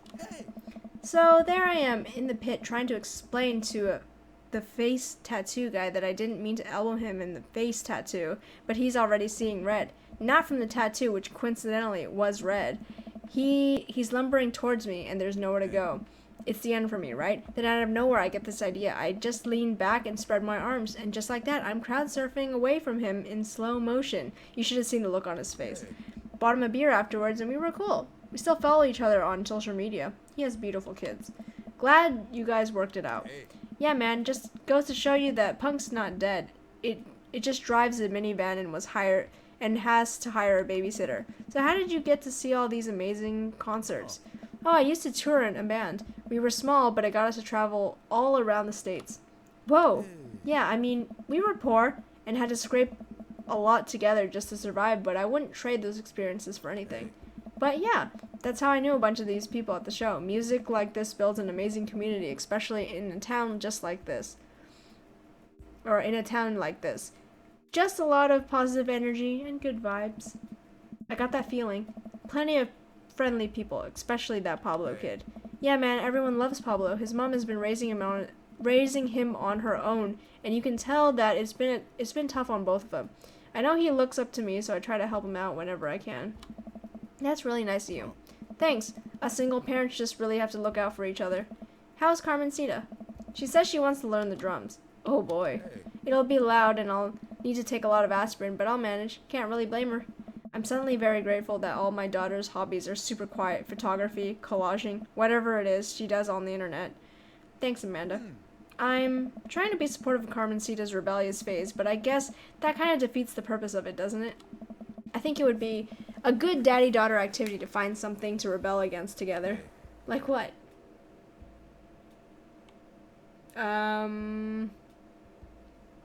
What is he really into again?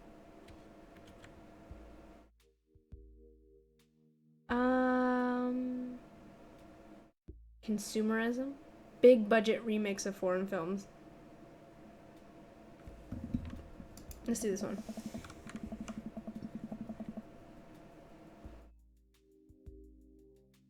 Reading subtitles isn't even hard. I think we just have to strive as a society to be okay with reading subtitles. He and I laugh. We dig into our big plates of greasy diner food. The breakfast I ordered for dinner is absolutely hitting the spot. You know, I actually really want to find a 24-hour diner, like, or a late night diner that's not Denny's, like an old school one like this. I really want to find one. I really want to hang out in one, but I don't know if we have one around here. That's good. Man, being a single dad is rough sometimes. It's a lonely feeling. I understand it all too well. I mean, at least we have the rest of the dads to talk to. Yeah, I don't know. I get really nervous sometimes talking to people.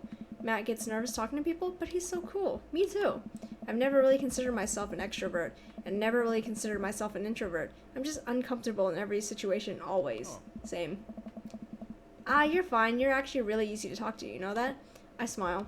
Matt and I spend the rest of the night trading daughter stories. Turns out, our kids are a lot alike. We finish up our late night dinners and head out.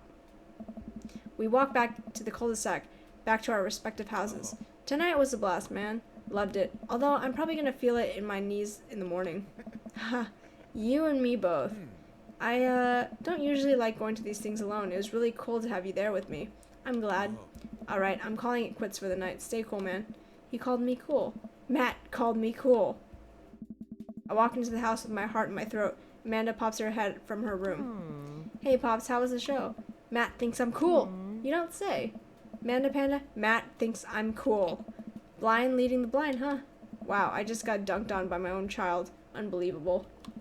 Hey, Amanda, remind me of which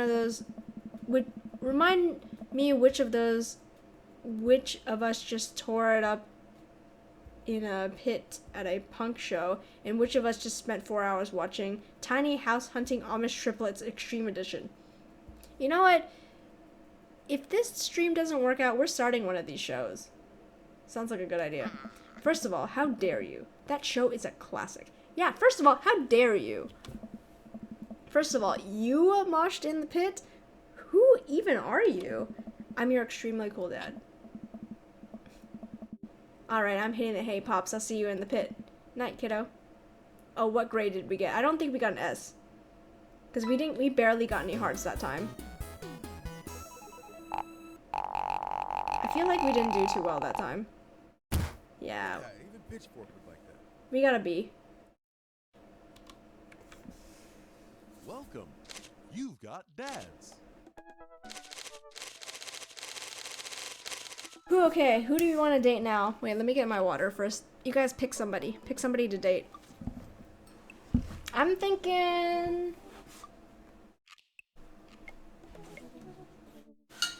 Okay, we did one Craig date. We did one Matt date.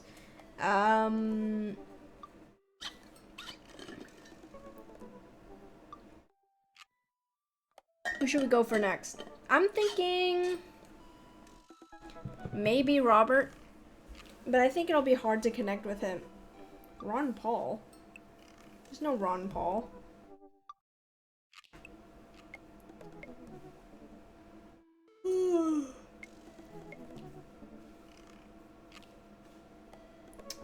Maybe we should go on a date with Robert. No, or just... I feel like maybe we should just go through one storyline first. Maybe go back to Craig. Maybe go back to Craig. I think we did pretty well with Craig. I think we connected very well with Craig. So I think we should do that, right? Let's do Craig. Let's see. Cause I feel like that best friend thing is pretty good. So let's go talk to him again.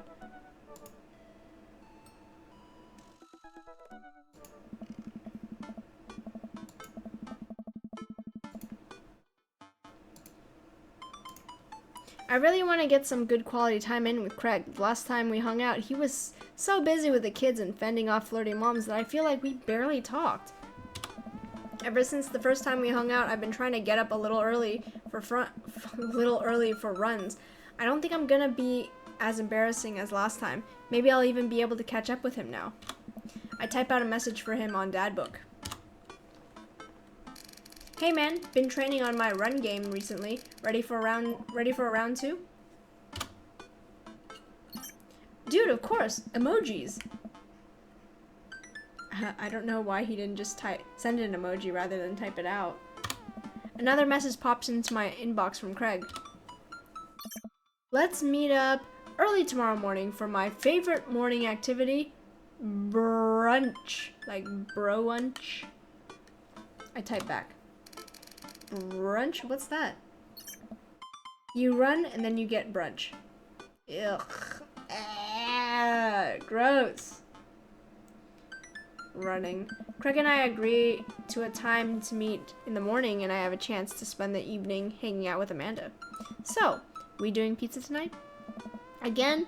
Can we do like a salad night? Dad, are you on a health kick?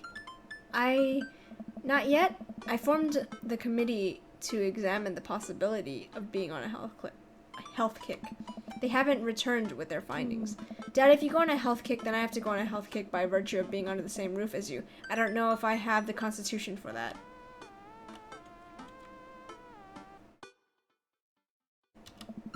The committee isn't back with its findings yet.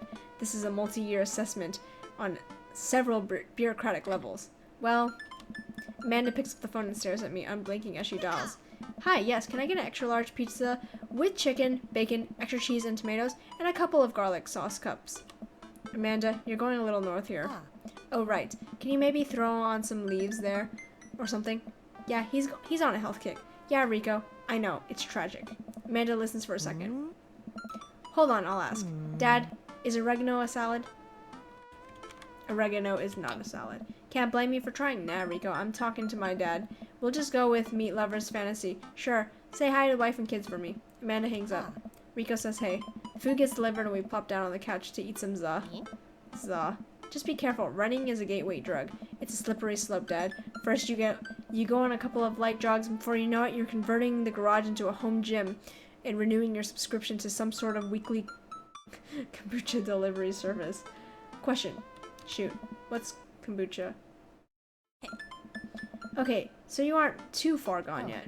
I'm just giving you a hard time, Pops. I'm really happy you're running more and caring about your health. I want to keep you around for as long as possible. Thanks, kiddo. Speaking of which, I'm running with Craig tomorrow. You're gonna be able to keep up with him? Hey. Probably not. We laugh and eat more pizza than is probably healthy in the name of carb loading. I call it a night early, so I'm ready for tomorrow. You're gonna regret eating all that pizza, man. When I first start running in the mornings, it was pretty hellish. Now I'm a few sessions in, and it admittedly has become a little bit easier, despite it always ending in me dry heaving over a trash can. Is that what runner's high is? Just dry heaving? I lace up my tennis shoes, throw on a t-shirt from a writer's summit I went to 20 years ago, and head out the door at a moderate jog. Craig is already outside with River strapped to his chest. Hey! He's dressed head to toe in color-coordinated running gear. Wow, I look like a total schlub next to this guy. Hey, bro. Morning, Craig. River's gonna be running with us?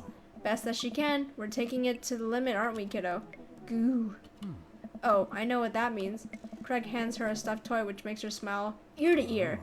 That's Arnold the capybara. Sometimes it's the only thing that'll get her to stop crying.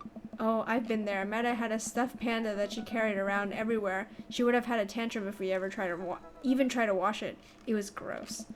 So you've been running lately? Every morning for 30 minutes. I'm basically an elite athlete at this point. Ha! I'll try to keep up. So where are we headed? I was thinking that we could do a couple of laps around the park. Okay, that sounds reasonable. Then we'll do some hill climbs up a slope. Okay, I can probably handle that. And then we'll close it off by doing some wilderness survival hike running to increase our agility. I'm suddenly struck with the overwhelming need to crawl back into bed. That sound okay to you? I usually like to throw in some timed murder sprints in there, but I'll go easy on you since you're a beginner. That sounds like something I'm able to physically do. Great, let's get started. Oh god, Craig, what are you doing to me?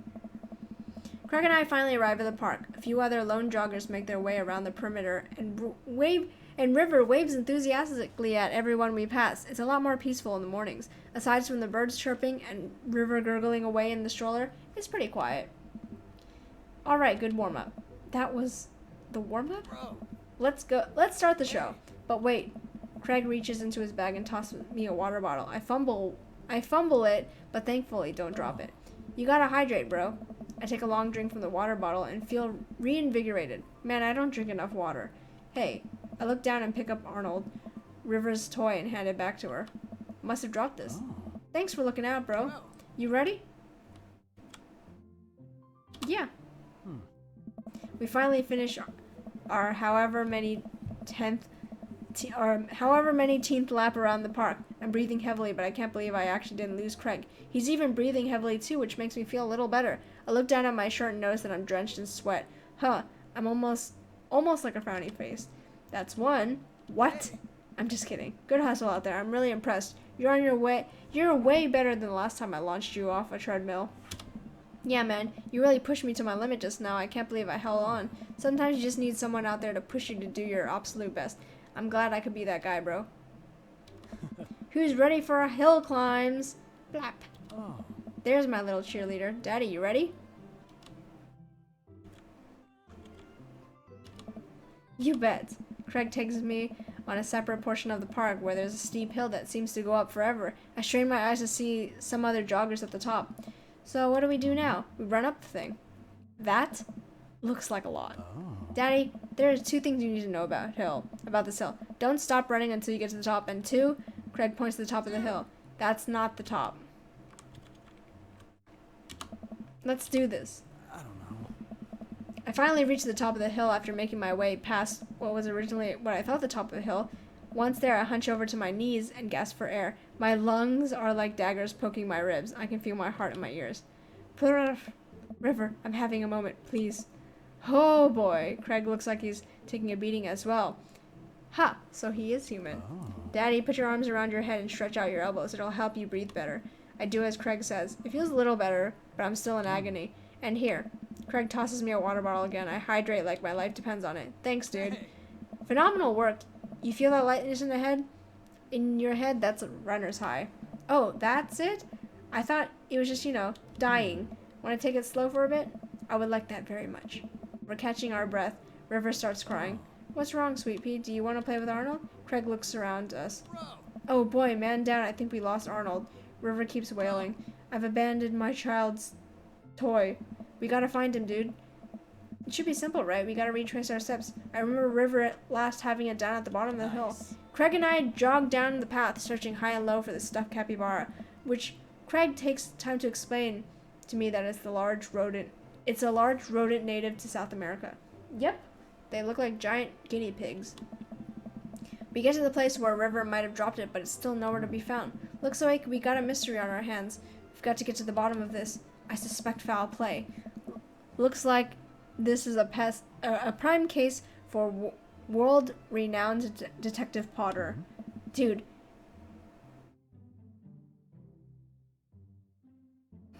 Dude, it's time for a bro adventure. A bro venture! We high-five and decide to jog back to the park to see if we can find any leads. So it looks like there's a couple more places to check and some bros around here that we could interrogate. Sounds good. Nice. Wait, who's good cop and who's bad cop? I think about it for a second.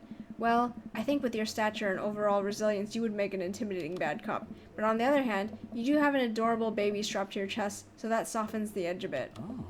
All valid points. I think you would make a good cop because your congenial attitude and willingness to try new things. But then again, I've seen how you get when there are too many commercial breaks during a show. You have the potential to be a scary bad cop. I don't want to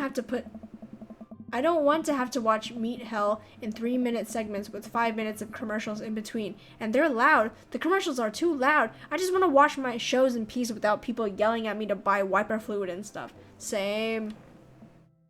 Hey. Case in point. Let's play it moment by moment. Smart. So, where to, bro detective? Let's go to the field. We wander out to the grassy field at the center of the park. There isn't a whole lot to see, but there are a few figures camped out on blankets, and the grass could hold any number of secrets. Look for clues. We carefully comb through the park, through the field of grass, and I can't seem to find much besides the ladybugs and a nickel. While I'm looking, Craig calls out from across the field. Daddy! I jog over. Craig is kneeling in the grass inspecting something. I approach, my heart in my throat. I lean over as Craig. I see it. This is Arnold's leg. I put my hand over River's eyes. No one should have to be subjected to this senseless violence. My God, who or what would have done? Who would do this? I don't know. I think we might be dealing with something beyond our grasp. I can't look at this anymore. I turn around, try to wipe the image of stuffing strewn across the ground from my mind.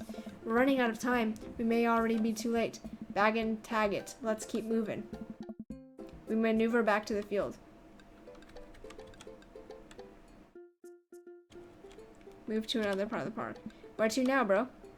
Let's, go to the woods. We make our way to the outskirts of the park. There are a couple of benches and dense tree line. Looks like Robert's here all by himself. It also seems to be the perfect place to look for clues. Craig and I search through the outskirts of the woods, hoping to find anything that might lead us to Arnold. There are a couple of cigarettes and empty beer cans scattered around the thicket. This is probably a hot spot for edgy teens to hang out at night and say swears and stuff. It doesn't seem like there's any recent activity that might be capybara related. This might be a dead end, partner, bro. We return to the woods. I think let's go to the playground. We make our way over to the small playground around the edge of the park. A couple of kids play on jungle gyms while parents watch nearby benches. On one of the benches, I spot a familiar face. Let's look for clues first. Craig and I, two grown adults, walk onto the playground and begin examining meticulously for clues. There's no forensic evidence here, no stray capybara hairs at least. After searching fruitlessly for some time, we look up, and all the parents are staring at us. We smile and wave as we awkwardly slink away. I think let's go to the field. Carmencita spots us from across the way and waves. She's sitting down with her daddy, with her dad on a sunny green patch of grass we jog over. Hey, dudes. Hey, bro. We just sat down for a picnic. Want some snacks? Got anything to increase my glycogen reserves? We have apple slices. Thank you very much, tiny bro, but I should be fine. You guys working out? Good day for it. Yep, I'm a picture of health and athleticism. Good transition, Daddy. Say, you haven't seen a stuffed capybara around here, have you? What's a capybara? A large rodent that's native to South America. Wait a second. How do you know what a capybara is? You wouldn't happen to have hands-on experience on one with you? We learn about capybaras in 4th grade. I think it's more suspicious that you know what a capybara is. Oh my god. What if I took Arnold? What if I'm the culprit? I just don't remember. I quickly check my body for any Polaroids that I might have kept on my person to remind me of who to trust and who not to trust. Don't ever trust yourself. I saw Memento once, and I'm pretty sure that's how it works. Nothing. What if that's what I wanted myself to think? No, Daddy, don't let them win. I shake off that thought. I saw a couple of squirrels over there by the tree, though. I don't know if it helps, but if you want to see some squirrels, you might want to check it out.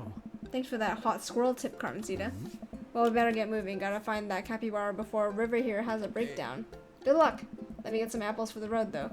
Carmencita hooks me up with some road slices, and we're on our way. God, this is long. Let's check out the squirrels. Where did the suspect say the squirrels would be again?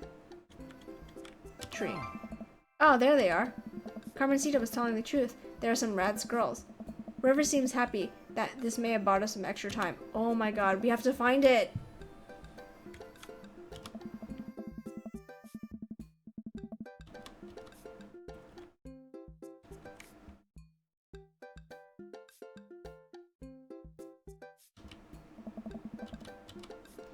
Let's, interrogate and see what Joseph's up to. Jog over to Joseph, who seems to be engrossed in his book. Joseph! Joseph nearly drops his book. Hey guys, I didn't think I would see you out here. Daddy, are you exercising? Sure am. You know me. I just love to run and be healthy. That's kind of my whole thing. What are you reading? Oh, just a book on knots and rope tying. Oh. For boats. Boat ropes. He's learning how to tie knots, like, with ropes. He into that rope play. Buds. You didn't you didn't happen to see a stuffed capybara around here? Huh? What's a capybara? It's a large rodent that's native to South America. Joseph thinks for a second. Haven't seen one around here. I'll tell the kids to keep an eye out. Your kids are here? Joseph looks around. They were here a second ago. Must have gone exploring around the park. Do you know where they could have run off to? They're kids. They get into mischief sometimes, but they always come back. Thanks for your help, Joseph. We'll get back to your rope book. Boat ropes.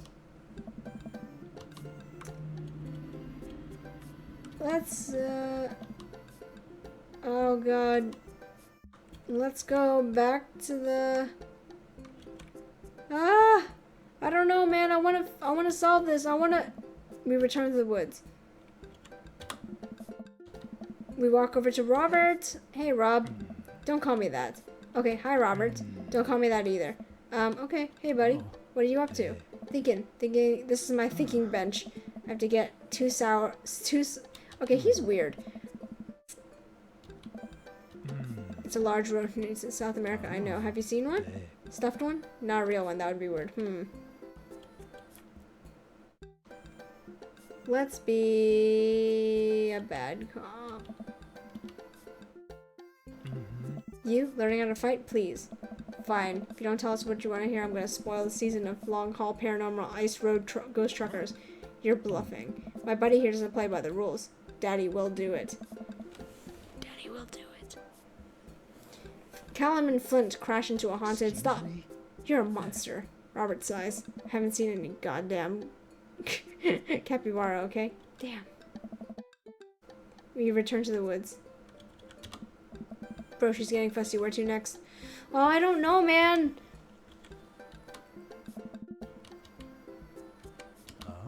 Wait, let me try this. It's always the culprit you least expect. I get eye to eye with River, who looks like she's on the verge of tears. Good cop. Hey, sweetie, believe me, no one wants to find your capybara more than me. We need more clues. I think somewhere in that big brain of yours, you might have something that'll lead us to the perp. What do you say, kiddo? Mleh. Turn to Craig. We're getting nowhere with this witness. No! We got some. Oh man. No! Sorry, I'm really tired of reading right now, so I'm not gonna read it anymore. Crack our door open to find her still in the bed, sleepily scrolling through her phone. Morning. Afternoon, actually. Right. How was brunch? Well, we had a good time with the run part, but we didn't make it to the rest of the. Whatever. Huh? To brunch. We didn't make it to brunch. Somehow we lost River's toy, Capybara, on a run. Capybara is dead. Don't patronize me about giant rodents. I know. Sorry, anyway, we looked everywhere for the damn thing, but Craig had to get River home before she went berserk. So the run went well, though? I'm a little worried about your endurance. Yeah, it was rough at first, but it ended up being a piece of cake. I actually feel pretty... My legs give out. I find myself on the floor of the hallway. I'm just gonna hang out here for a while. You take your time getting up. I don't think we did well on that date. We weren't able to find the toy. Oh, man. Dang it!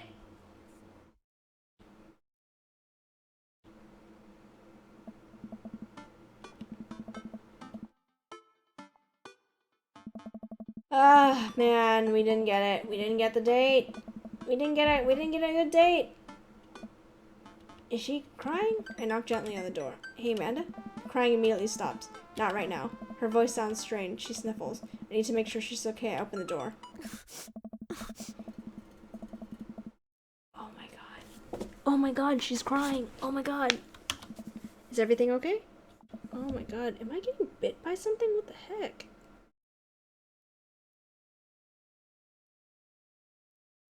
I'm getting like bit everywhere. I don't want to talk about it.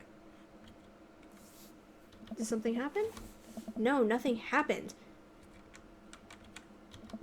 Alright, I'll leave you be. I back out of the room and close the door gently behind me. She immediately starts crying again.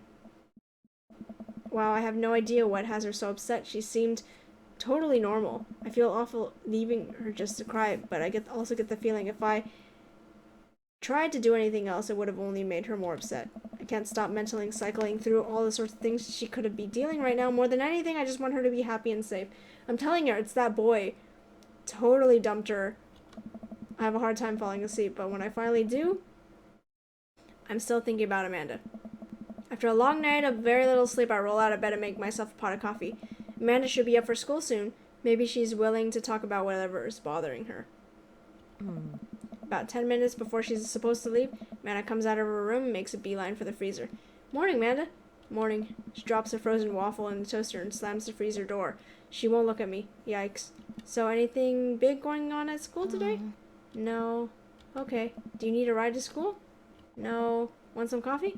Amanda pulls the toaster lever up, still takes her freezer-burned waffle out before it's cooking. I have to go.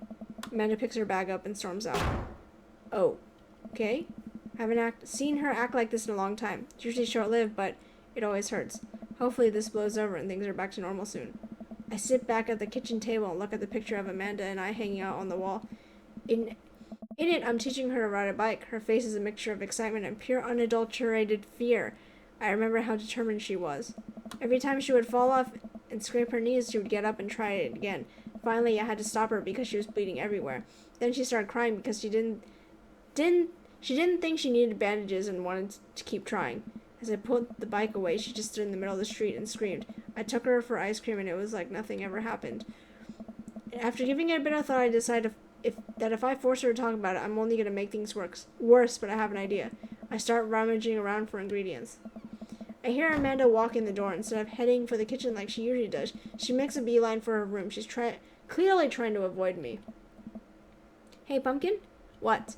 Can you come here for a second? There's a moment of silence. Yeah, I wanted to say sorry about last night. I'm just worried about you, kiddo. I get scared when I know something's wrong, and I even get more scared when I feel like I can't do anything about it. Dad, So just, whatever it is, you don't have to tell me if you don't want to or whatever. Just know that you have a dad in your corner who wants you to be happy. Honey, you know I'm bad with words, so I was hoping I could speak the language you'd both understand. I pulled a cake out of the refrigerator and placed it on the table. Hopefully the frosting has set by now. Ta-da! Dad, it took me a really long time because I ran out of red frosting somewhere around sad, so I had to start over and... Sorry you're sad, but I support you 100%. This is beautiful. It's strawberry. Amanda gives me a big old hug. I grab some plates and forks and serve up some delicious cake. So, it's really stupid. What is? This whole thing. I know I've been really weird lately, and there's just... I don't know how to explain it. I feel like I might have to make you a chart. I'm listening. Do you want me to take notes? Oh. I guess I should start from the top. So you know how Emma R is going to that fancy school in that fancy art school in California, right? Emma R. Who's Emma R?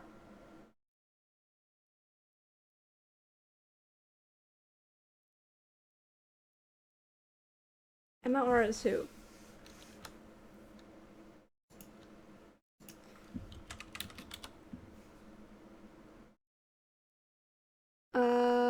Emma R is... Wait, she puked. No, Amanda puked in Dead Goth and Beyond. I think it's the best friend. We're just gonna say best friend, okay? You got it. Wow, proud of you. Yes. Anyways, ever since she got that acceptance letter, I've been feeling like she's drifting away, you know? She's been spending a lot of time more with Grace and Emma P. I just thought with all my... not reading that. Found out from Rosie M. that both Emmas, Grace, and Noah went to a party at Mackenzie F's on the same night that they told me they were busy studying for Calc AB final. They went to a party without her. They didn't invite her. Yikes. So, another important piece of information is, God, this is embarrassing. I have a crush on Noah, and, that's the thing. What? Whoa. I had no idea. I definitely didn't know that, okay? You're a bad liar. So are you. Hold on. I learned it from the best. Anyway, so the only person I told about this crush was Emma R, and she promised not to tell anybody. I didn't confront them about the party thing because I didn't want to start drama, so I kept quiet and kept going about my business. Amanda sighs. Then one day I invite everyone out to get nachos at the mall, and after not texting me back for like 2 hours, even though none of them ever put their phones down for more than 60 seconds, they all say they're busy, like, simultaneously. So I tell them, never mind, I'll just eat nachos at home, right? I brought out chips, and I really wanted nachos. Totally understandable. Hold on. So I go to the mall anyway, get to the food court, and who do I see? But Grace, Emma P, Emma R, and Noah all hanging out together eating nachos without me. What? It gets better. I'm just standing by the escalators watching them, and I realize Noah has his arm around Emma R, which is kind of weird, right? But then they kiss. What? No. Yes, I know. So I storm over there, and I'm like, hey. And Grace drops a nacho on her shirt because of course she does. And Emma R just like glares at me. Grace. Nothing is coming up. I don't know who that is. Grace is the...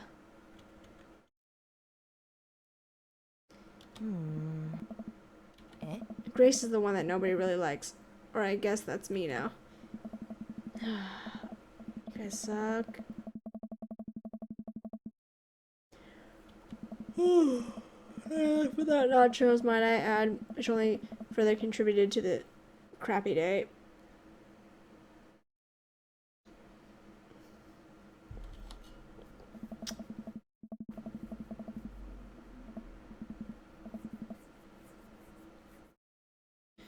Okay, Emma R's. You can't load this. Emma R says you know that. Let me just read it to you. She reads word for word an arduously long string of text messages. Can you believe that?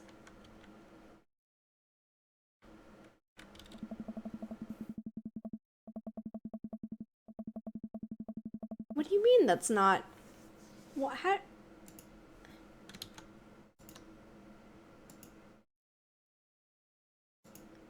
How is that hard to understand? They were dating in secret for like months.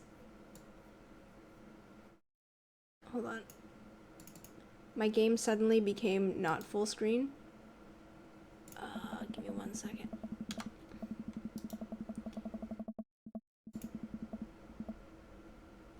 Not windowed. Oh god, what did I just do?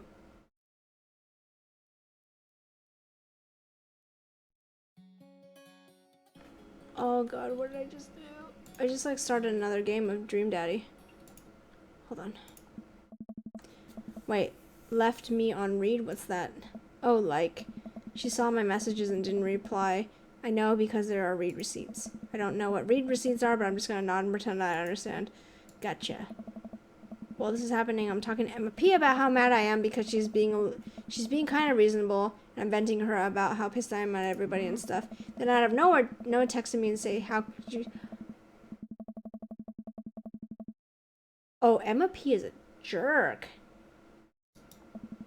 Alright, I think you lost my screenshot, but that definitely sounds bad. There's so much more, but honestly, it just really feels like stupid teenager stuff. Bottom line is that everyone dropped me, half of my grade hates me, and now I have no friends. Oh, man. Amanda, I'm so sorry. I almost expected it from everyone else, but Emma R's been there since Dad died, and I can't believe she would just stab me in the back like that. Oh, man, Amanda! Girl, I'll be there for you. Okay, I take it back. I'm kind of mad that she's dating Noah. Like, what did I do wrong? Why did everyone suddenly decide I'm not cool anymore? Why wasn't I enough? I don't understand. And as mad as I am at everybody, I'm just like, I miss them, Dad. Amanda looks dejected and I almost can't take it. What could I possibly say to help? Anyways, that's it. That's the whole sword tale. Thanks for listening. Tune in next week for more hot gossip. Wow. I know it's pretty dumb. It's not dumb. No, it's the stupid thing to be upset over. Amanda, your feelings are real. Don't ever be mad at yourself for having feelings. I guess.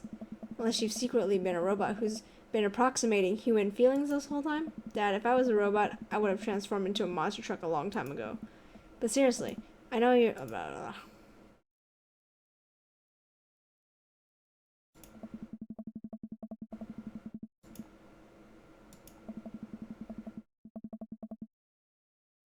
Oh, okay. Oh man, this is the long father-daughter thing. Sorry, I'm like kind of skipping it right now because I'm so tired of reading all these things. I'm like running out of breath that my head is getting light.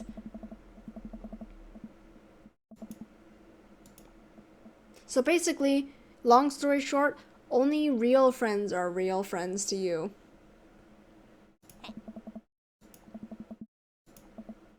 Did we just eat that whole cake? Yes, we did just eat that whole cake. Well, good talk. Amanda gets up and goes to her room before she closes her door. She turns around. Hey, Pops? Yes. Huh. Thank you. Yes. You're always welcome. Love you, Amanda. I love you too, Dad. Oh, she actually said it. She actually said I love you too. Oh, God, yes. Welcome. You've got dads. You've got dads. Man, I kind of want to finish this Craig storyline.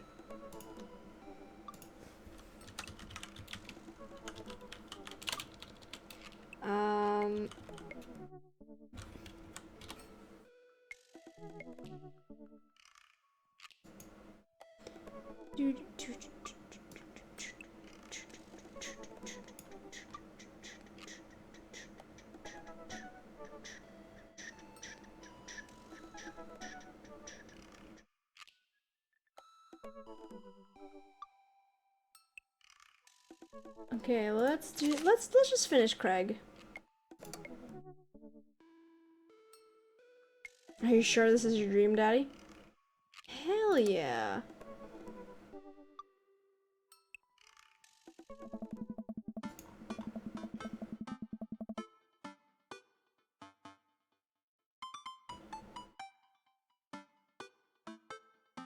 Took some time for our schedules to line up, but I was finally getting a weekend where Craig and I could go camping. He always says he's busy with work with the kids, but I don't know that we'll just be able to spend some relaxing in nature. First run, regular.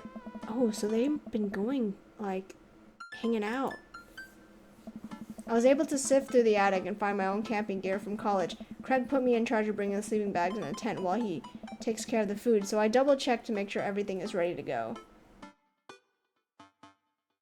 Craig should be here any minute now. Amanda's gonna be spending this weekend on our trip to the nation's capital, so she's been away from home without me for longer than a day since she hasn't been away from home. Hope she isn't feeling as nervous as I am about it. Hey, Amanda Panda. Amanda's in the middle of the room, sitting on top of her luggage in order to get it to finally zip. Hey, Pops. Ready for your trip? Once I get this bad boy all zipped up, I'm ready to go. How much did you pack? There seems to be a lot for 2 days. Oh, it's all of my camera equipment, lenses, tripods, flash, all of that. Are you even gonna have time to take pictures? I'll find a way. I need to get some good shots for my series on national monuments. Oh, what's the series about? One of those internet series where I reimagine Disney princesses as founding fathers. Nice. What? I'm kidding. Nobody likes those. I'm taking portraits of my friends. Oh, well, I'm gonna be in the woods, out there in nature, you know, roughing it. Just me and Mother Nature, the old madre of trees. Madre? Not madre. Sorry. Is that madre? Are you gonna be alright on your own? Mm-hmm. I'm not gonna have any signal out there, so I won't be able to text or call you at all. Alright. I'll be able to survive a couple of days without constant updates on who just got voted off the International Haunted House Hunters.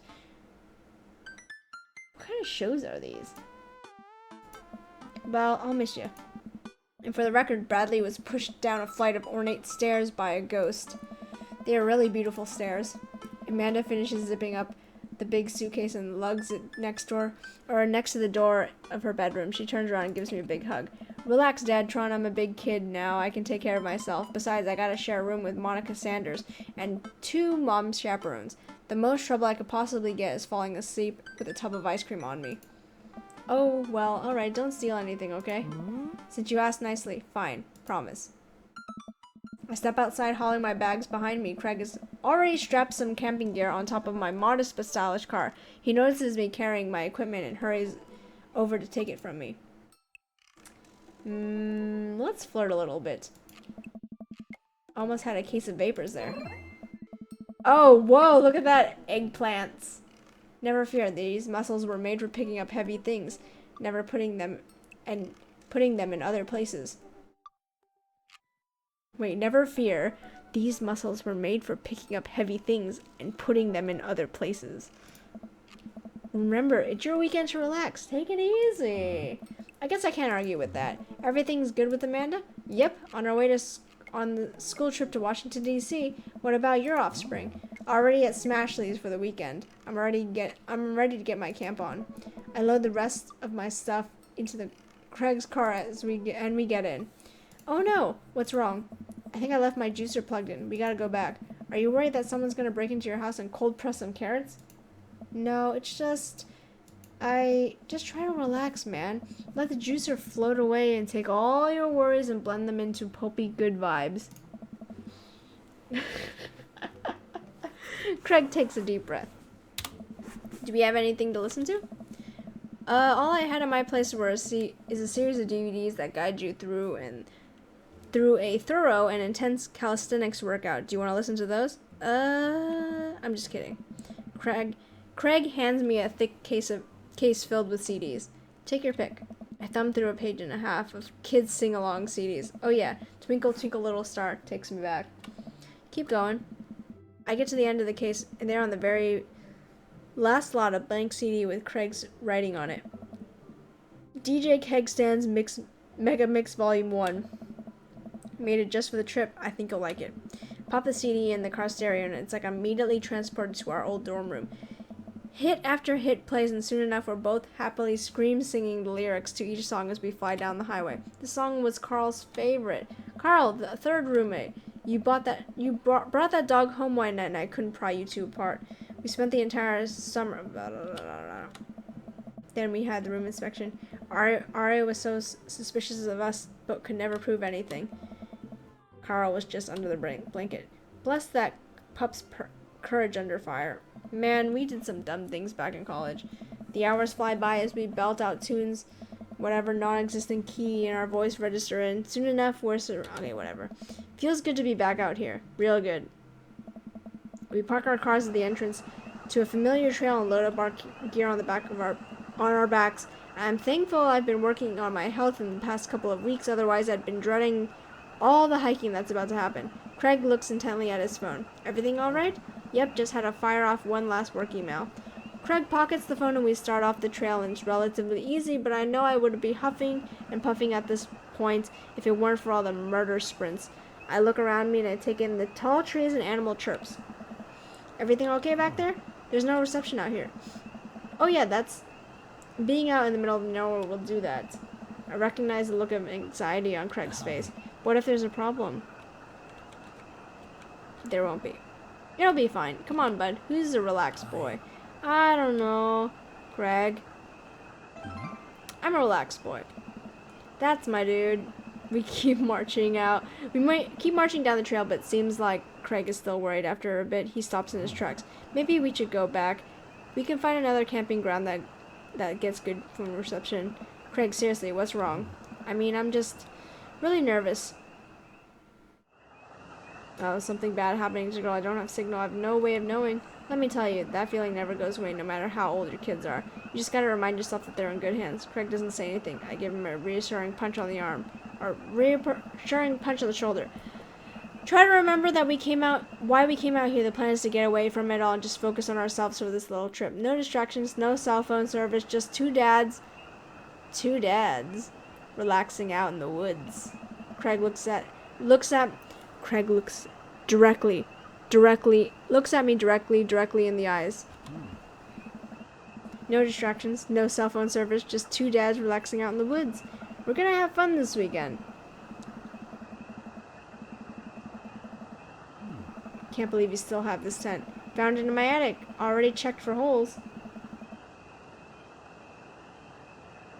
I've seen better days, but I think we'll be able to survive. I dump a bag of fabric and poles onto the ground. We unfold. Okay, they're building the tent. We do not. After 10 minutes, struggling like a bad infomercial, we somehow managed to build an upright structure. Wouldn't put this again up against a storm, but we'll be able to survive the night. We set out a couple of chairs and cooking equipment, our handiwork. Bro, look at us go. Look upon our kingdom we have built. Upon this rock we shall grill meats and drink our brews. We hold dominion over this land, verily. And look at our camping chairs, which we are going to sit on. What's next on this camp extravaganza docket? Well, now that we have shelter settled, I think it's time for us to do some exploring. There's a waterfall a little bit back that we can hike to. Let's get hiking. Craig and I venture into the woods. We amble along, taking our time to chat and admire wildlife. Craig reaches out an arm and stops me. Dude, does that look like what I think it looks like? I look over to where he's pointing and oh my god, it does. That tree looks like a butt. Oh my god. That tree looks like a butt. I can't get over how detailed it is. I examine the butt tree further. The contour is perfect. It even has back dimples. I thought we were gonna have a great camping, but this makes it even better. Craig holds back a snicker. I aspire to have every hike be as good as this one. I'm snickering now too. Let us analyze this tree further. Oh my god, the dad jokes are killing me right now. Craig and I share a huge belly laugh over our awful jokes.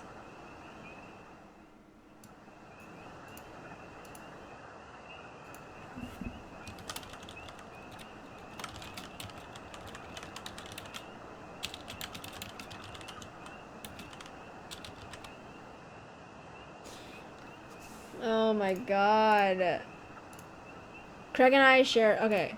The best thing about this is that there are no daughters here to tell us our jokes are bad. Right. We high five. Craig and I hit the trail again. It's been a long time since we've been out here, but everything seems more or less familiar. We point out old landmarks that we remember back from our college days. I think we're getting...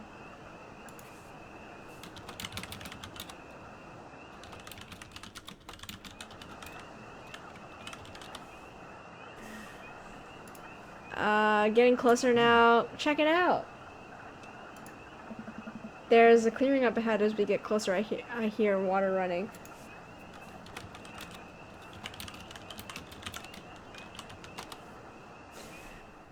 Okay. Oh, we're gonna go to a waterfall. Hold on. Cresting over the hill, Craig and I are greeted by a wide clearing surrounded by trees. In front of us is a beautiful waterfall spilling into a large body of water that runs into a river. Mouths agape with this genuine beauty of a place. We go to investigate. The old waterfall. It's gorgeous. Nature is so rad. Peering further, we get the idea of how deep the pool is. Think we could jump off of it like the old days?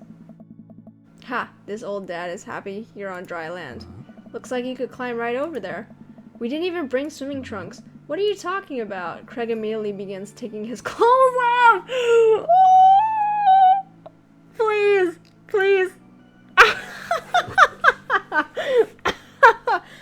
Oh! Oh God! Please! Oh my God. You guys have to be here right now to watch this. Oh my God.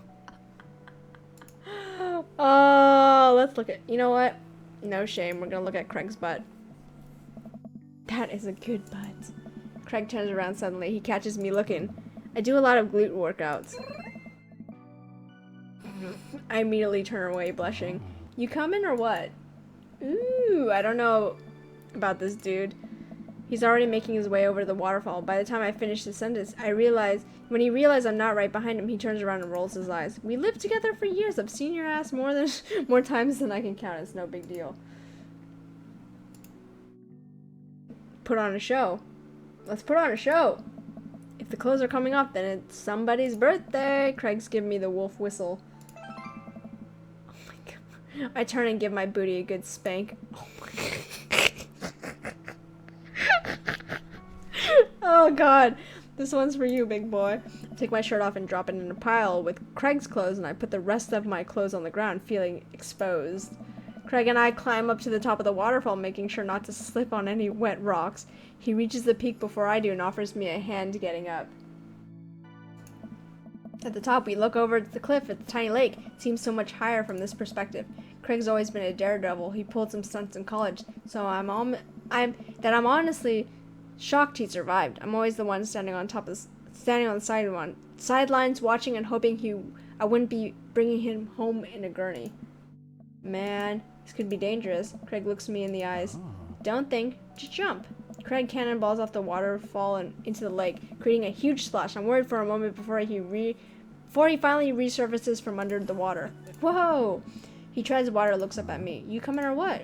Don't think, just jump. How are you supposed to just not think? I'm pretty sure it's physically not possible. My toes grip the edge of the rock. The water looks so far away. Don't think, just... I run off the edge, trying to do my best cannonball. Somewhere in the middle, it turns into a really graceful belly flop.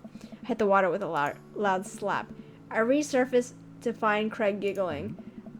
I rate that belly flop a solid 8 out of 10. Your form was lacking, but your heart was in the right place.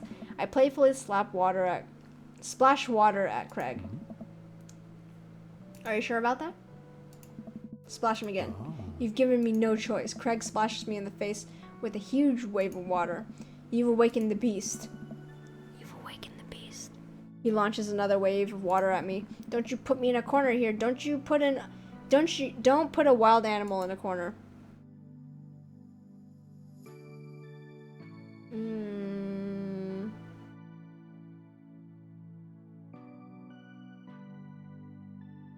Dunk him.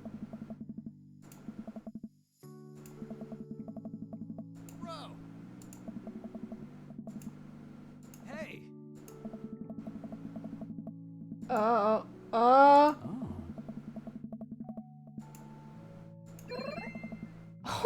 we got it. Does a playful flex for me. Craig, truce, please. Craig thinks about it. Yeah, sure. We shake hands. There is peace. Man, that jump was an adrenaline rush. Not so scary now, huh? Race to the top. We run all the way back up the slick rocks and off the waterfall. What a rush. Good form on that one. Wanna go again? You know it. With the same energy we had in our youth, we climbed to the back of the top. Brave enough to try a flip, which in belly flop into the water. Phew, man. This is fun. Got one more in you? Let's do it one more time.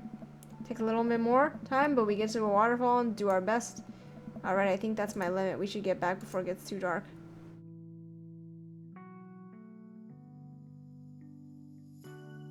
Nice. We should probably head back. We put our clothes on, notice that they're soaking wet. Maybe the splash fight wasn't the best idea. Oh, it's okay. We'll get our fire going in no time. We can dry off and get some dinner going. Sopping wet. He's still naked. Head back to the camp, unpack everything we need. Steaks. Hey, man. Take a seat. Craig Train is pulling his relaxations. And let me cook for you. Absolutely not. Cooking is the thing that relaxes me the most. I'll take it from here. Craig cooks now? Macaroni. At least let me get this fire started. Sure, let me grab my matches. Reaches into his backpack, rummages around, pulling out. Uh-oh. Oh, they didn't. Oh, God. Okay, well, it's not the end of the world. They'll make fire. We'll need some wood. We'll need some wood. I gesture to the tree around us. Oh. There's no shortage of that, and some tinder. We can make that work. Then I just think some ancient aliens are supposed to come by and give us advanced technology or renovate our house, depends on the show. Craig and I gather a variety of wood, bark, and moss until we have all the materials that could conceptually make a passable looking campfire. Oh. Just add fire, right? That's the fun part. The sun is now just setting a cool breeze. Okay, work quickly. Make the fire! Just give me a second. Any way I can help? Give me some moral support. Lift my spirits and make this fire happen. Go overboard with compliments. You're really giving that fire the business. You're an amazing, hardworking father with a steady work ethic and everyone loves you. Your daughters think you're a superhero and the neighborhood dads respect you immensely.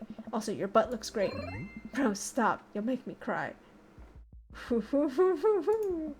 Okay, don't want your tears putting out the fire. Eventually, Craig is miraculously able to get something going. He blows the embers and gently places the glowing moss into the base of the pit. Soon enough, we have a nice little fire going. Way to go, man. We're regular old outdoorsy fellas. Oh. Hooray for not dying. Take a seat. Oh, man. Take it easy. Let me handle the dinner. Watch as Craig stokes the fire and sets up a makeshift grill for the steaks.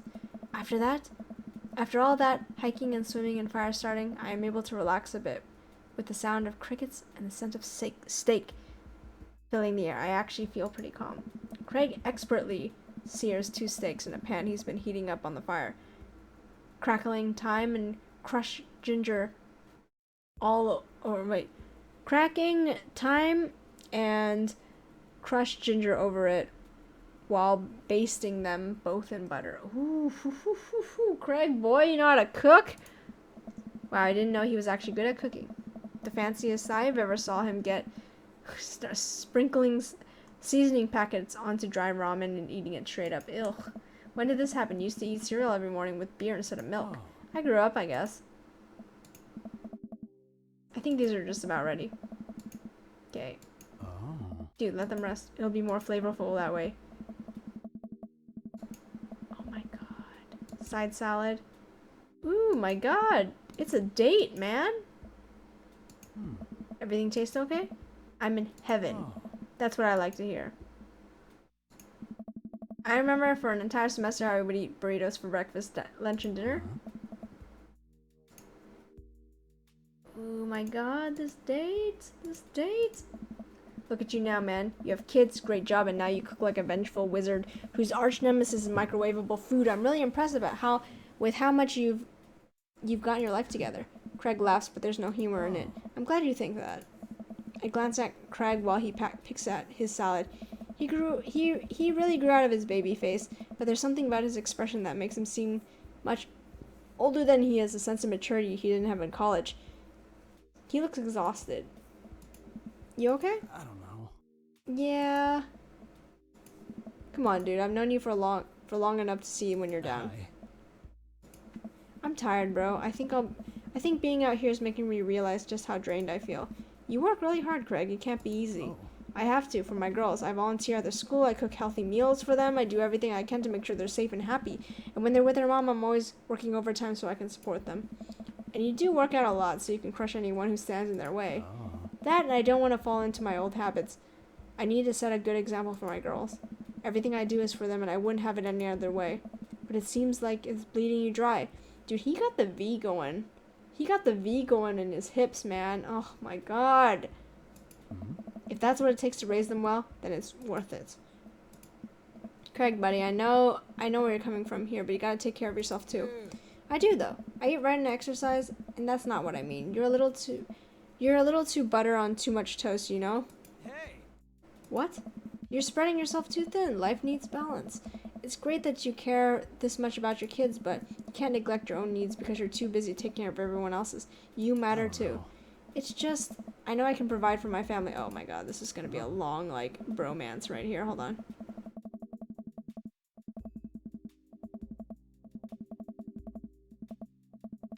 So he's feeling guilty, basically. Craig, you're trying to be your best and you're doing an amazing job. That's a fact. But even if you weren't, you would still deserve happiness. Oh, man. Do I though? Hell yeah, bro. Look at. Oh my god. If you could see yourself the way I see you. Craig beams. He gets up and walks over to his supplies. Come on. I brought dessert. Oh, are you gonna use the campfire to torch some of those creme brulees? What? I know little to nothing about cooking. Craig pulls out marshmallows. Well, you still know how to make s'mores, right? I think the more important question is, do you know how to make s'mores? As I recall, you used to completely blacken the marshmallows. Oh, I stand by that. It's charred on the outside, but the gooey center is preserved. Brutish. Craig throws marshmallows at me and I catch it in my mouth. Pro move. We used to be able to do that at great distances against wind advantage. Give me a week's practice and I'll be competitive again. Craig and I sit by the warm glow of the campfire watching embers float up towards the sky. The stars are so much brighter out here. Yeah, I miss this, Daddy. Me too. We stay out here until it gets light, half remembering stories from college. We watch as the fire dies and eventually clamber into the tent. Oh, what's gonna happen? Okay, I gotta read this. We crawl into the tent, and I unfurl my sleeping bag. Wait, where's the other sleeping bag? Oh! I look around for a second. Oh no, I must have left it at home. It's all yours, dude. I'm sorry. I'll just curl up over here. No way, here. Craig unzips the sleeping bag and spreads it out so there's enough room for both of us to lay on top of it. Nice. Night, bro. Good night, bro. I roll over and we face away from each other. Without a blanket, it's really cold. I shiver, and without realizing it, I find myself nestling closer to Craig. I'm sure he won't mind. He turns over and I can feel his breath on my neck. It's hard to focus on anything else. Oh my god. I turn over trying to get more comfortable. I open my eyes to find Craig's face only a few inches away. Few inches from my own. For once, he looks at peace. His eyes flutter open. His hand finds a place on my wrist. I'm not sure who leans in first, but suddenly, we're kissing.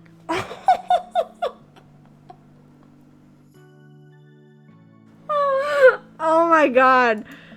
We look at each other again, my heart racing. I don't want to read this, man. Craig, Hi. I got strong feelings for you, bro. Feelings I can't deny anymore. Bro, me too. I run my hands through his hair and then down his chest. Craig brings me closer, wrapping his arms around me. I feel so secure. Oh. You know, talking about old times is fun, but I like making new memories with you. Oh my god. Oh, Tabby, you're still here. Oh my god. I smile, tracing the lines of his hips with my finger. This is not safe for work. We kiss again. I'm not worried about us getting too cold tonight. Don't worry. It's a safe for work. It'll stop before everything gets really... See? See? It's safe. It's safe. Trace that V line, man. Amazing. Got an S rank. Back in college. I missed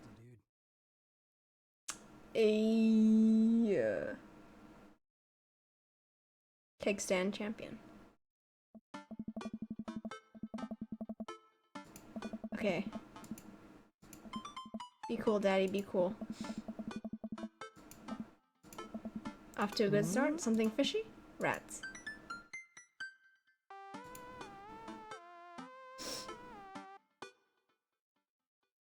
Oh my god.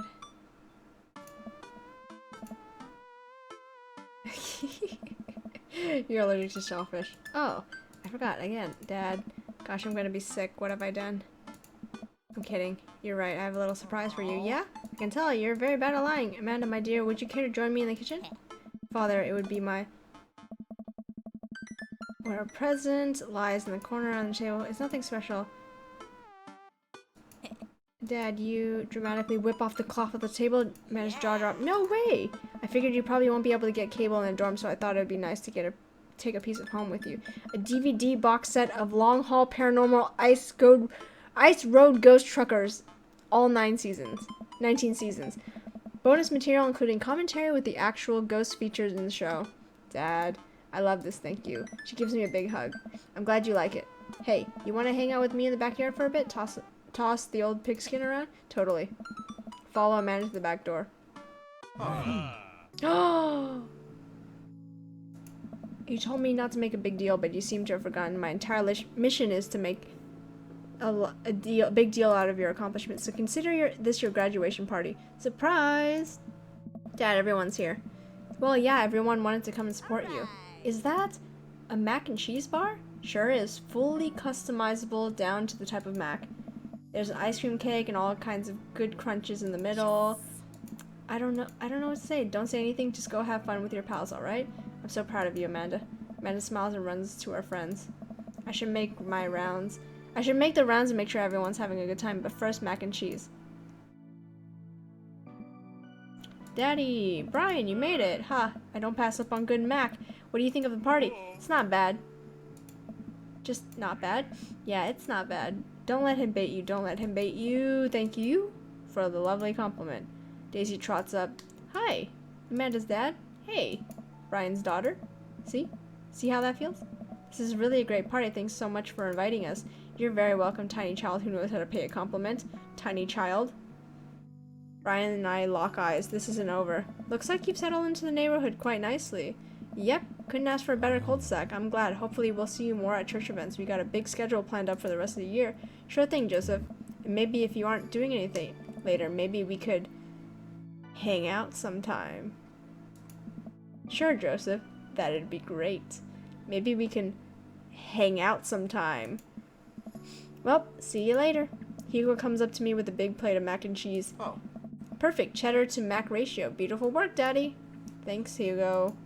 You know, I'm really pleased to see Amanda going out to her dream school. I'm glad she turned around for finals. Me too. That scholarship money will really help. Amanda walks by, pretends not to see Hugo. Amanda, come say hi to your old teacher. Hey, congratulations on graduating. I know you're gonna do great things at art school. Haha, yeah, thanks. Pew pew. Pew pew! Amanda starts to back away. Wait, I just realized you're not my teacher anymore, so I don't have to be afraid of talking to you.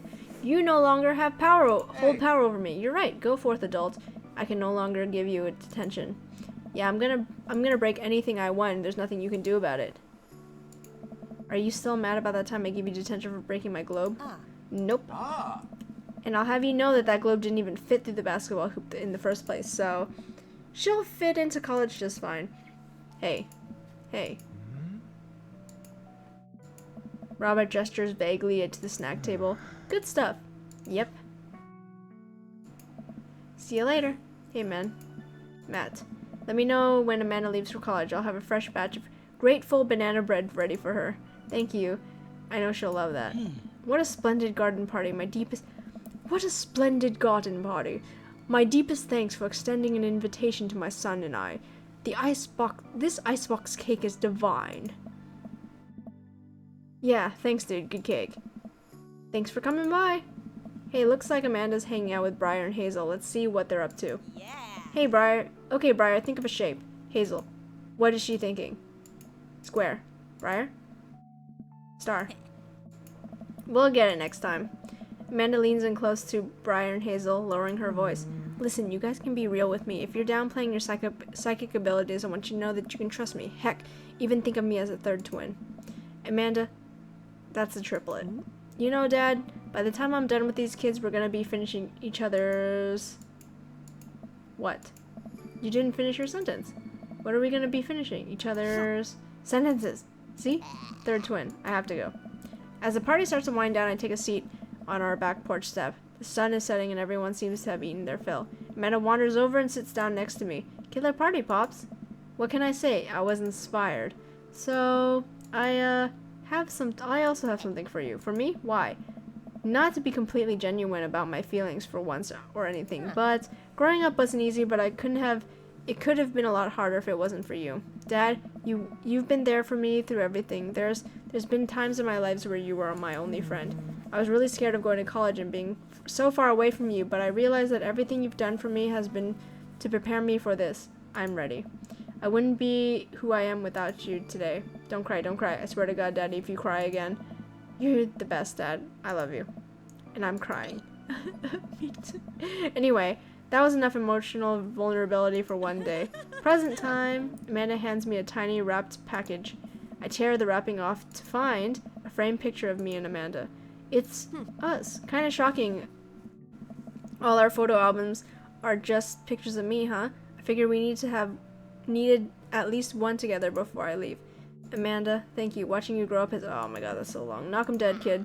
Always do. Amanda and I share a hug. This is only the beginning, Pops. Plenty more memories for us down the road. Memories to make, stuff to break, remember? Oh, I'm gonna break so much stuff. Intentionally and unintentionally, you're gonna probably have to pay for most of it. It would be my honor. Amanda hops up. Looks like someone's been waiting to talk to you. I glance over to the back of the yard where Craig is sitting on a bench beneath our cherry blossom tree. He smiles at me. I'll leave you to it. Me and the Emmas are gonna go get ice cream. Love ya, Pops. Pew pew! Amanda runs off to join her friends. Oh my god. I take a seat next to Craig as the last guests make their way out of the party. Bro. This reminds me of the parties we used to throw. Fewer keg stands, of course. Probably for the best. I don't want to get my hip replacement after a party trick goes wrong. We can leave the keg stands in the past.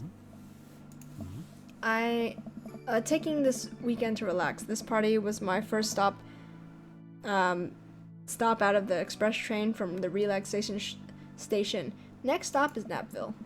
Pull into the Daddy Concourse. I'd like to book a ticket to Napville as well. Pull into the Daddy Concourse. Oh. I might have to meet you halfway at eating food directly off your own stomach town. Wait. We both giggle, but man, do I just want to pour some chips on my belly while I hang out on a hammock. Wait, for him to eat? You kinky. Craig, I'm glad you're making time for yourself. Me too. Stress is a funny thing, dude. I didn't realize how overworked I was until we got... Oh my god, you guys are so... I guess I need to get out of the city more often then. Craig kicks his leg over the side of the bench and leans onto me, lying down on my lap. I run my fingers through his hair. You're looking for balance. I admire that. I'm trying to not feel guilty about doing things for myself. It's a process. And it's gonna take me some time to figure it out. I might need your help, bro. Craig, I'll be your bro until the day I die. And if being your bro means forcing you to take care of yourself, then I'll happily oblige. Craig looks up at me, smiling. Bro, that means so much to me. Craig sits up and pulls me into a kiss. Oh god! Bro, we both laugh. Oh. You and me, we're gonna be alright.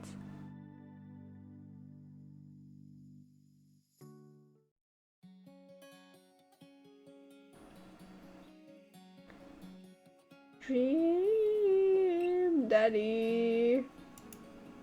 Hey, that was not too bad. I mean, I feel like... I mean, we just rushed through 3 dates with one person. So I guess...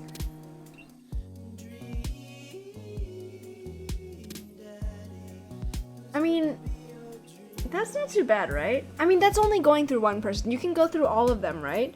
So when you play a dating sim, you gotta just kind of go through all of the different characters, right? And play. So that's not too bad, right? That was only one part of the game. Like, there are different storylines, right?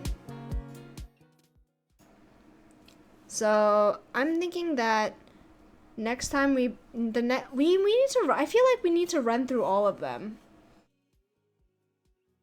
Right? This time was with Craig. I think we might want to go through the other characters, like maybe go through Matt. You know, we have to go through Matt, we have to go through Brian, Robert, Hugo, and Damien, and Joseph. I actually want to see what that Joseph one is, because he's incredibly hetero because of his he's married at the beginning of this thing. I'm assuming he finds out that his wife has been cheating on him. And so he kind of like, oh, he starts to fall in love with you know, he starts to fall in love, or he starts to like our character, right? So I'm gonna guess that's it.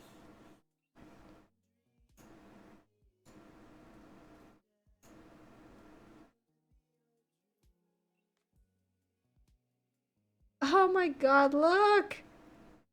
Nice. His shirt is half off and everything. I'm going to take a picture of that. Boy, if you don't... No! It's gone.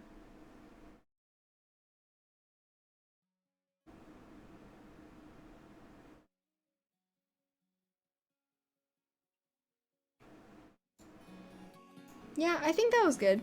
I think we're gonna stop this for tonight, and we're just gonna we're gonna end the stream with some video. But dang, that was good.